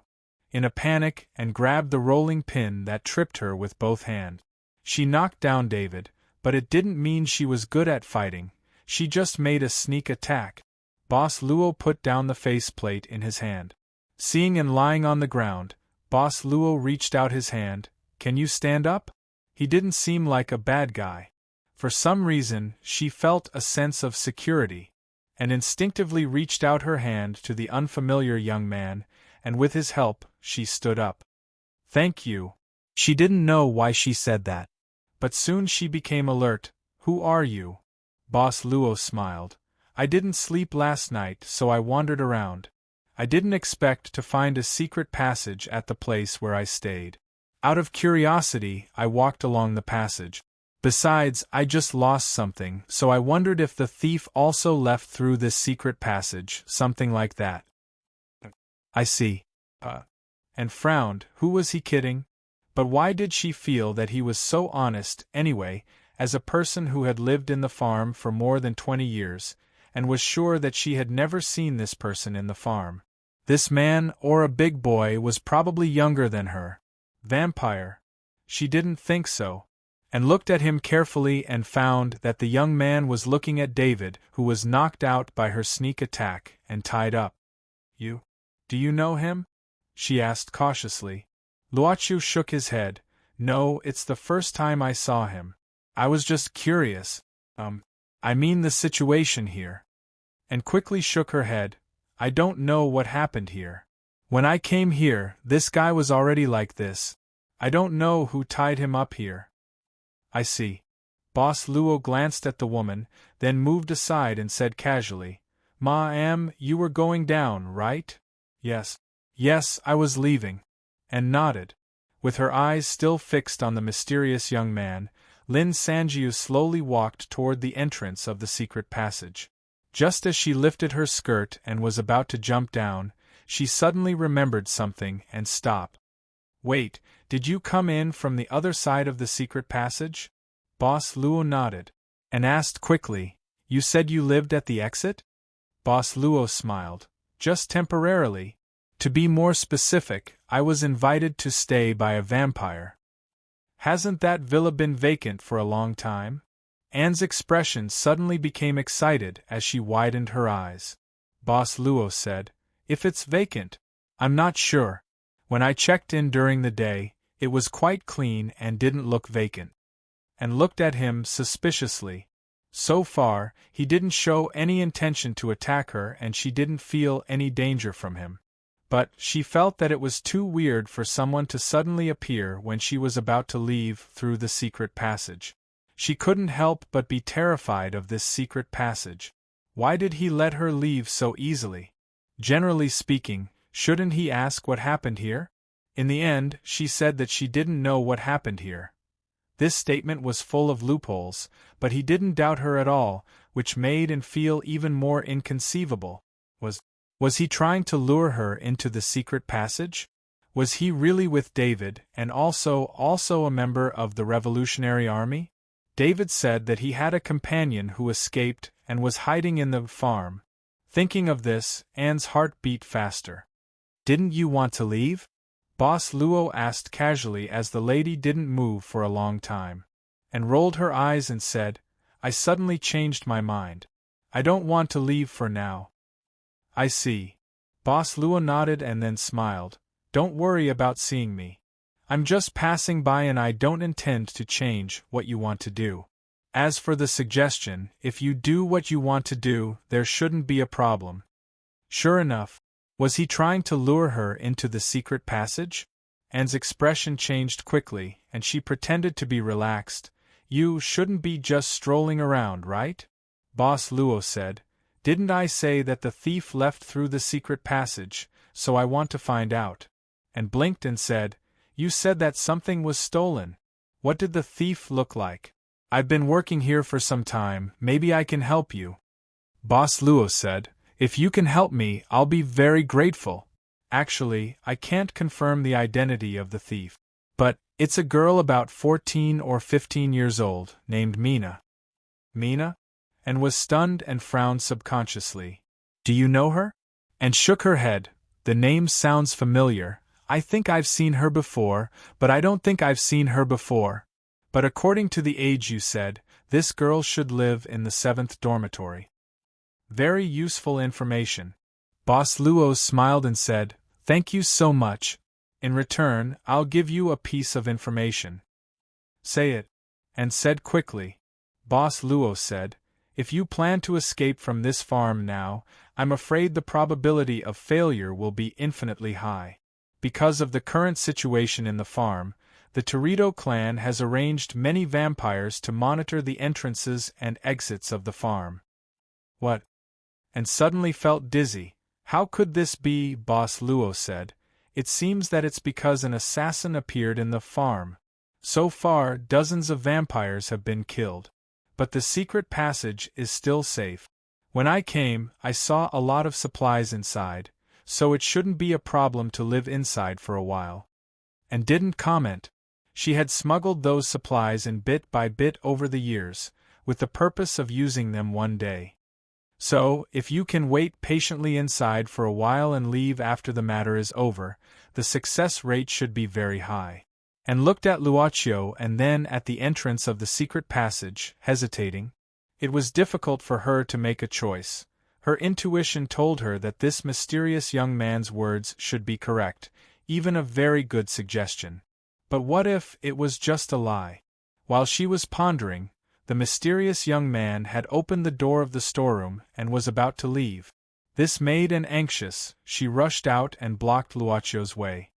"Is there anything else, madam?" And said coldly, "Don't you think you're strange? You suddenly appeared and said these things. Why should I believe you? Be careful. Suddenly, a black shadow appeared behind Luocio. There was a loud bang. Something had smashed against the door of the storage room. The moment and warned him, Luocio had already moved aside. The attack didn't touch Boss Luo at all, nor did it touch his defense. And the one who attacked was David, and also hurriedly moved aside at the moment of the attack. At this moment, she looked at David, who was obviously furious, and then looked at the loosened rope not far away. She couldn't help regretting at this moment, and didn't have time to think about how David got away. She had to think about how to get away herself. This David was obviously an idealist who was full of revolutionary ideals. This kind of guy was not rare, and his fanaticism was even more traceable. Just like when she was an adult and learned the truth of the farm, she almost broke down, and finally became a substitute for a dormitory supervisor in order to survive, to replace her original belief after the collapse of her original belief to survive. The people of the Revolutionary Army probably regarded the liberation of all the humans in the Wu farm as their new belief, so they didn't break down. She could understand David's fanaticism, but it didn't mean that she had to agree with the revolutionaries' idea. This guy is very dangerous. He's a member of the Revolutionary Army, and hurriedly said, "Let's work together to subdue him. Otherwise, he'll bring us a lot of trouble." It wasn't the time to carefully distinguish the identity of this mysterious youth, whether he was a friend or a foe, based on David's indiscriminate attack, and could bet that there was no relationship between this mysterious youth and David. At this moment, David's face was full of anger. He touched the back of his head. After being attacked here, his scalp was broken, and there was still a little blood. He looked around the scene. The three of them were looking at each other in a triangle, and David were very nervous at this moment. Their eyes kept glancing back and forth. "It seems that my appearance has troubled the two of you." Boss Luo slowly exhaled at this moment. "Who are you?" David asked coldly. Boss Luo said, "Probably a businessman who is chasing after a thief." "Businessman?" David frowned subconsciously. "Businessman," and opened her mouth. Boss Luo smiled, spreading his hands and saying, "It's quite common, right? In ancient times, if there was a war, traveling merchants would often appear on the battlefield. They would sell all kinds of goods to people in need. Battle materials, medicine, and even some daily necessities." "Ha!" and blinked her eyes. David was vigilant while moving his feet bit by bit. Luo Qiu acted as if he didn't see David's actions at this moment, lifting up a table from the ground, waving his hand to sweep away the dust on the table, and then drawing a circle in front of the two of them with both hands. Some broken things suddenly fell out of the circle, and fell on the table. In the blink of an eye, the whole table was full of things, from some common firearms to some modern knives, as well as some expensive medicines, and even food. In addition, there were also some strange objects, statues, feathers, mirrors. "These," and opened her mouth in surprise. Boss Luo smiled at this moment. "As I said, I'm a traveling merchant, so it's normal to carry these things with me, right?" As he said, more things fell out of the circle again. "Ha!" and swallowed her saliva subconsciously. "If you two are interested, you can take a look and see if there's anything suitable for you." Boss Luo looked at the two of them with a very enthusiastic attitude. The only thing missing was a sign next to them that said, "Honest to all customers, come and take a look, special sale," or something like that. David and Anne looked at each other and both of them kept silent. David moved first, slowly walking to the front of the table and grabbing a long knife from the table. The knife body had a delicate blood groove on it, but overall it wasn't very heavy, but it gave people a sense of strength. David couldn't help admiring it. "This is a tang knife made of carbon steel, very sharp," Boss Luo introduced briefly. Unexpectedly, just as he finished speaking, David sneered and waved the tang knife in his hand towards Boss Luo. However, Luo Qiu calmly raised a wooden stick. the rolling pin that had been holding all this time. Who knew when his rolling pin had ended up in the other party's hands? And looked at her empty hands with a puzzled expression. The knife body didn't hit Luocio, but directly cut through the rolling pin in his hand, easily. When the tang knife stopped because of its exhaustion, David's eyes flashed with a trace of surprise. At the same time, Boss Luo's voice sounded, "How is it? Is this knife sharp enough? It can even cut through the body of a vampire easily." "Very good." David raised the tang saber in his hand and carefully examined it. He really felt as if there was a steady stream of energy flowing from this saber into his body. "This saber, I want it. Tell me, how much is it?" At this time, Luocio turned his hand again, and a crystal ball appeared in his palm. He looked at David and said slowly, "In exchange, I want all the memories of your life in the farm before you became an adult." David looked at him again in shock. What he wanted was those nightmarish things. Chapter 1391. Tick-tock, tick-tock, tick-tock. It was the sound of walking. And only heard this sound. It was the sound of an inconspicuous pocket watch on the table. Other than that, the surroundings were quiet. David was also quiet, and even thought that he could hear her heartbeat at this moment because she heard her own heartbeat. The mysterious young man in front of her, or the self-proclaimed traveling merchant, his appearance made and feel absurd. Just like in the fairy tales she had read before, the mysterious person who would suddenly appear and help the hero of the story. Just like the fairy godmother who gave Cinderella a night of magic. It was like this feeling. But obviously this was not a fairy tale world, but a world that was crueler than reality. No one would help for no reason. So, he said that he was a merchant. Tick-tock, tick-tock, tick-tock. The sound of the pocket watch was still there, and began to count silently. It sounded like a sound in her heart, counting the time. David suddenly reacted. He was no longer silent. He looked at the merchant who put a pile of goods on the table and slowly put down the tang knife in his hand. Luocio asked curiously, "Don't you want it?" David's hand finally let go of the tang saber's hilt. Perhaps he really did like this sharp saber. "If I sell those memories to you, then what will I do? I won't even know what I am fighting for, then even if I get this saber, how will I know what I need to do?" Luocio didn't force him. He glanced at the table and then picked out another knife. It was a dagger that was much shorter than the tang knife. "What do you think of this dagger?" Boss Luo looked at David and told him, "This dagger is as sharp as the tang knife. Although it can't cut the vampire's skin, it can easily pierce the vampire's body if it is aimed at the vampire's heart. Moreover, it only needs a small part of David's memories before he became an adult." "Only a small part?" David was startled. His gaze fell on the dagger. His original determination was gone, replaced by hesitation. Luocio nodded. "That's right. It's only a small part, and you can decide which part, whether it's when you were young, before you were 10 years old, or a few years before you became an adult." David's gaze became distant. Luocio's voice got lower. That was the best voice Anne had ever heard. Even the voice of the girl specially trained to sing in farm couldn't compare to it. It was a voice that seeped into one's soul. He said, "If it's only a small part, it won't affect what you want to do now, because even if the deal is done, you will be very clear. Why did you forget this part of your memories? Of course, this is only my suggestion.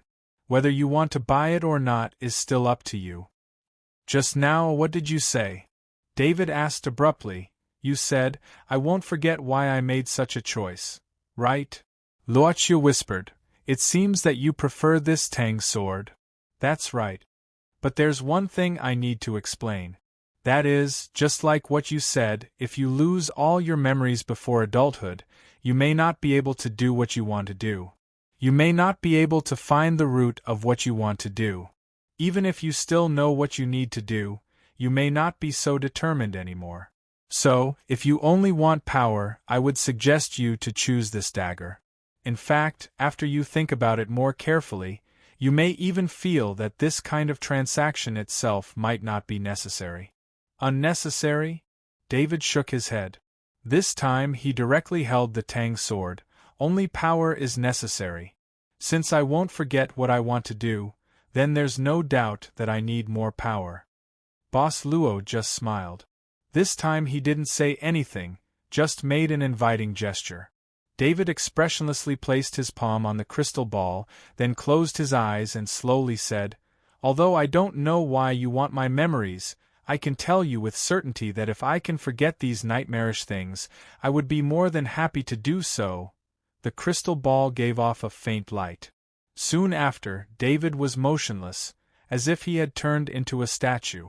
After a while, it was still the same, and couldn't help but ask nervously, What happened to him?" Boss Luo said, "Stripping memories is still a big burden to the brain, so in order not to let this gentleman's brain suffer too much, I just let him rest for a while. Don't worry, he will wake up soon. So, this lady, is there anything you like here?" And couldn't help but look at the table full of things. Her intuition told her that the things on the table could play an unimaginable role. Perhaps it was not an exaggeration to call them treasures. Just by selling some memories before adulthood, one could get treasures that could help oneself. Treasures that could save one's life at the critical moment. Luoqiu suddenly reached out and picked up the old pocket watch from the table, opening it in his palm. "Do you like this, lady? Hour, minute and second hands, transparent dial." This was the most precise thing Anne had ever seen. She nodded subconsciously, but soon she shook her head. She glanced at David, who hadn't woken up yet, as if she was waiting for some result. She wanted to see how David would look after he woke up after selling part of his memories. As a reference, she finally decided whether to buy something from this mysterious young itinerant merchant, self-proclaimed. "What's the use of this pocket watch?" Anne asked curiously. "It can stop time." Luoqiu smiled. "Of course, the time stopped is relative. To be exact, it can temporarily stop the other's time." And opened her eyes wide with a look of, "I believe you." Luoqiu said casually, "Of course, even if it can stop the other's time, the range of its effect is extremely limited. Lady, if you use it, you can only stop the time of ordinary people, and only for 1 or 2 seconds. For ordinary vampires, it may not even be possible for them to stop for half a second. Because as a human body, it is difficult for you to provide enough power for this pocket watch."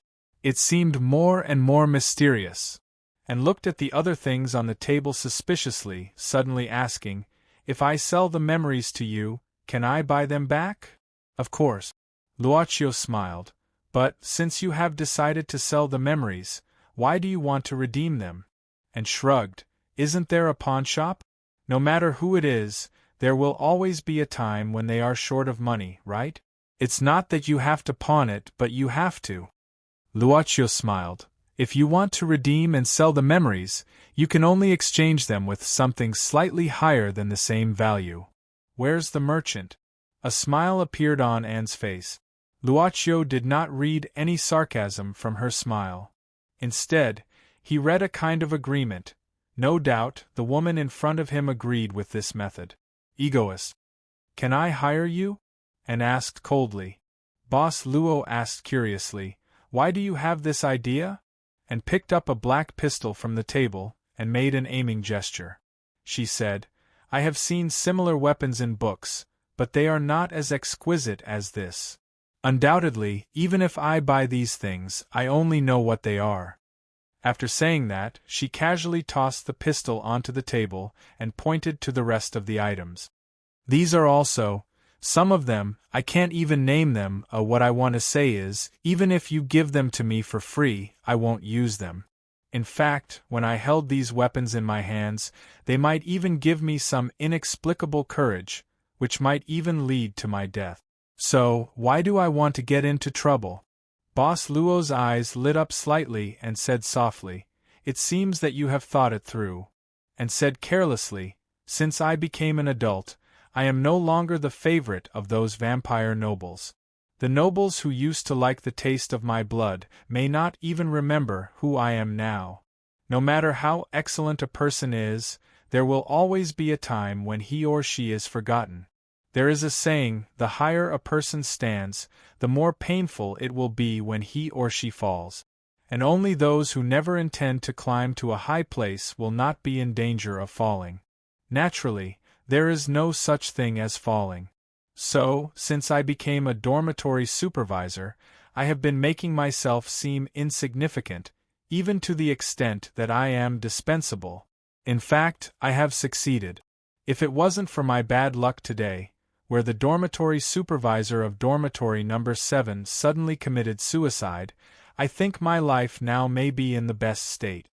Luochu said, "But, don't you want to change your destiny?" "Of course." And chuckled and said, "Am I not standing in front of the fork that can change my destiny? But, for the time being, I don't know which path is the one that can change my destiny." "You want to hire me, just like setting up a branch in front of the fork, right?" "You haven't answered my question. Will you accept the job?" And didn't answer but asked back. She looked so confident, and her eyes were full of cunning. It seemed that she was already over 20 years old, but she still looked like a young girl. The trace of a young girl's mischievousness didn't disappear after she became an adult.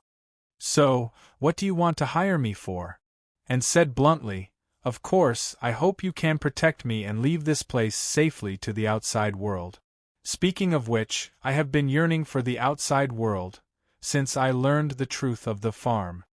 Luochu asked, "But Ma, didn't you just say that if it wasn't for what happened today, you could still work in the dormitory and that would be your best state?" And just shrugged. "Aren't people like this?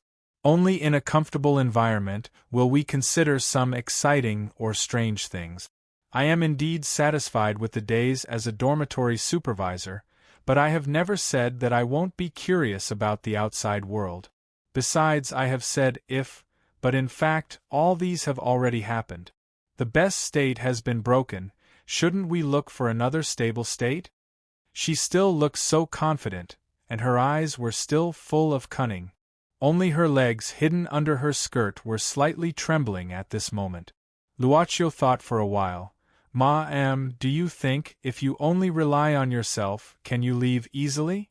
And said angrily, "If I have the ability to leave easily, why should I talk nonsense with you here? Isn't the answer obvious?" Boss Luo nodded. "Indeed, the answer is obvious." "What do you mean?" And couldn't help but frown. Immediately, she seemed to have thought of something as her expression turned ugly. "Indeed, I should have considered this from the start. No matter how hard I tried, it would be hard for me to leave the farm. Even if I was lucky enough to leave the farm, I might not be able to walk out of the clan's territory. So, from the beginning, I have no way to go. In the end, it was because of the difficulty coefficient. Obviously, he didn't have anything that was worth the challenge." And finally smiled bitterly, pointing at the things on the table. "If so, then pick out something suitable for me. At least, I won't be unable to resist at all. But I will only take out a small part of the memories before I became an adult." "Why not take out all the memories?" Luochu pointed at David, "just like this gentleman," and quickly took 2 steps back, and her eyes were full of vigilance. Are you going to force me to buy?" "I don't have this habit." Boss Luo just shook his head. "But I am curious, why do you think so, Ma? Isn't this natural?" And said angrily, "Like this guy, he sold all the memories before he became an adult. Doesn't that mean everything before he became an adult has become a blank? What he learned, what he did, all forgotten. Doesn't that mean he has become a useless person who doesn't know anything? Maybe he is even dead." At this moment, the motionless David suddenly opened his eyes, and couldn't help but be startled. Obviously, this was not the so-called inhuman gaze, but a more determined gaze. Chapter 1392. Anne and David didn't know each other for a long time. If it was calculated in decades of life, it was probably a trance time. Although it had only been a short time, David's hatred for the vampire nobles was so strong. When David opened his eyes again, the feeling he gave and was not as strong as before. She seemed to see something else in his eyes. He didn't look like a revolutionary army anymore, and was no stranger to the revolutionary army. People who wanted to resist and escape had always appeared in the big farm of the clan. Most of them would die tragically in the hands of the vampires. In order to prevent adults like and who were willing to serve the farm from having the intention to resist, they were often invited to watch the revolutionary army's execution and even the process of death. Those people's eyes were full of hatred even when they died. It was a bone-deep hatred, a very pure hatred. Their eyes were still pure before they died. Although they had grown up and experienced a lot, they were essentially no different from the children in the farm. He was now more like those adults who were willing to serve as supervisors, and more like herself now. And suddenly felt a chill. David was still standing in front of her, alive, but she felt that David had been destroyed. It was just a short time. There weren't as many punishments as the vampires, nor was there a long time of torture. Are you okay?" And couldn't help but ask. "I'm fine now." David's answer was out of Anne's expectation again, far better than before. "It can't be better." "Better? What's better?" And seemed to be a bit uncomfortable with David in front of her, although she had only known him for a short time. "Try it and you'll understand." David smiled faintly at this time. "There are so many things here, you can try it even if you don't want to. Sell some things that will torture you like nightmares every day, and then exchange them for something that will make you stronger." And stepped back in horror and bumped into something behind her. Then she leaned on David's face weakly. She saw such a strange smile on David's face. "It seems that Sir should be satisfied with this transaction." Lucio showed a happy expression, as if he was satisfied with the customer's satisfaction once again. Was this the face of a businessman? And was not too sure. Merchant, to her, was a very foreign and distant profession. There were no merchants in the farm. Everything the children here enjoyed was provided by the nobles, and they could live a carefree life until they reached adulthood. "I couldn't be more satisfied." While saying this, David was also retreating. He was still holding the tang sword tightly. When he was about to reach the door of the storeroom, he stopped and said casually, "If I want to buy other things, can I sell more memories?" "Is that so?" Lucio studied David and said directly, "After escaping from the farm and joining the revolutionary army, you seem to have a lady that you love, but you have hidden this feeling in your heart. If you want to continue buying, you can use this admiration as an exchange item." "This is a bit difficult." David chuckled, and felt that this smile was somewhat evil. A person, after losing a part of his memory, would really change into another person? However, it was reasonable to say that he did not lose all his memories. Was he going to continue the transaction? And waited expectantly for David's answer. She did not know why, but she hoped that David would agree. Maybe it was out of curiosity. "I still have things to do." This was David's answer. After giving the answer, he directly opened the door and walked out without looking back, as if he had completely forgotten Anne's existence. He really left just like that? And was suddenly at a loss because she was the only one left to face this mysterious young merchant. She heard the ticking of the old pocket watch again. Tick-tock, tick-tock, tick-tock. Is he going to deal with the nobles like this? She hurriedly asked the question, trying to break the silence that had reappeared after David had left. "Madame seems to be very concerned about this gentleman's action." Lucio smiled slightly. "Don't you want to get out of trouble?" And shrugged and said, "I want to see if there is really nothing wrong with him. As a reference, should I buy something from you?"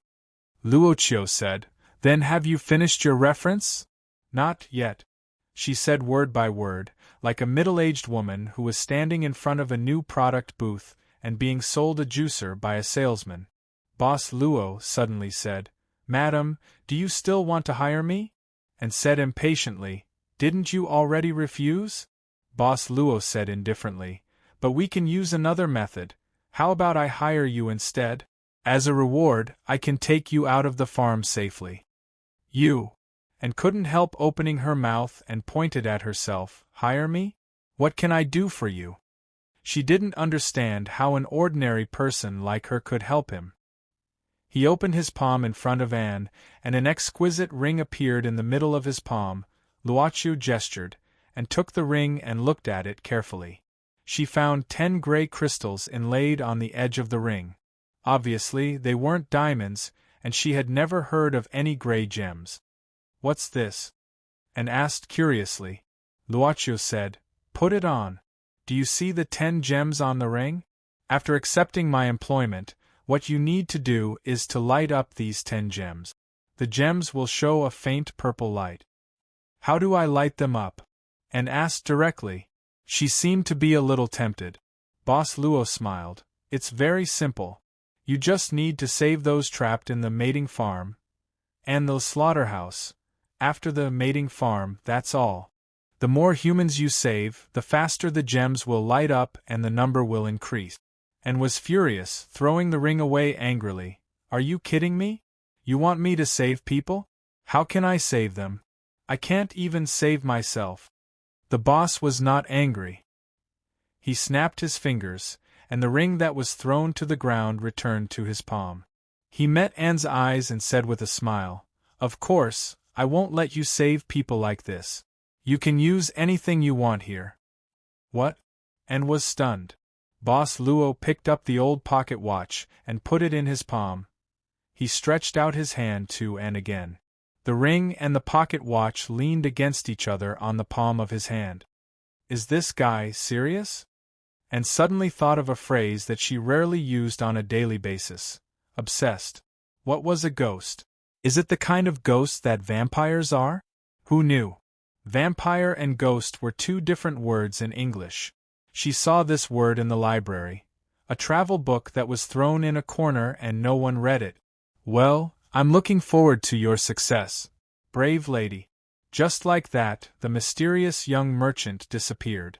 As for where he was going, Anne obviously had no idea. Perhaps, as he had said before, he was just following a secret tunnel dug by an unknown person, intending to find the thief who had stolen his item. Would the thief be miserable after he was caught? She couldn't help thinking about these things that had nothing to do with her, but she couldn't find any clues about the things the businessman left behind before he left. The only thing that made Anne feel convenient was that the ring on her hand had a magical storage function. So many things were stuffed into the ring. When she wanted to use them, she only needed a thought. Such convenience, with so many useful treasures, and didn't hesitate. After Boss Luo disappeared, she immediately lifted her skirt and walked to the entrance of the secret tunnel. Was she stupid? With so many things, why did she need to ask someone to take her away? Right, once the ring left the range of the farm, it would lose its effect and become an ordinary ring. The person had disappeared, but his voice suddenly rang in Anne's ears when she was about to jump. It was quite sudden.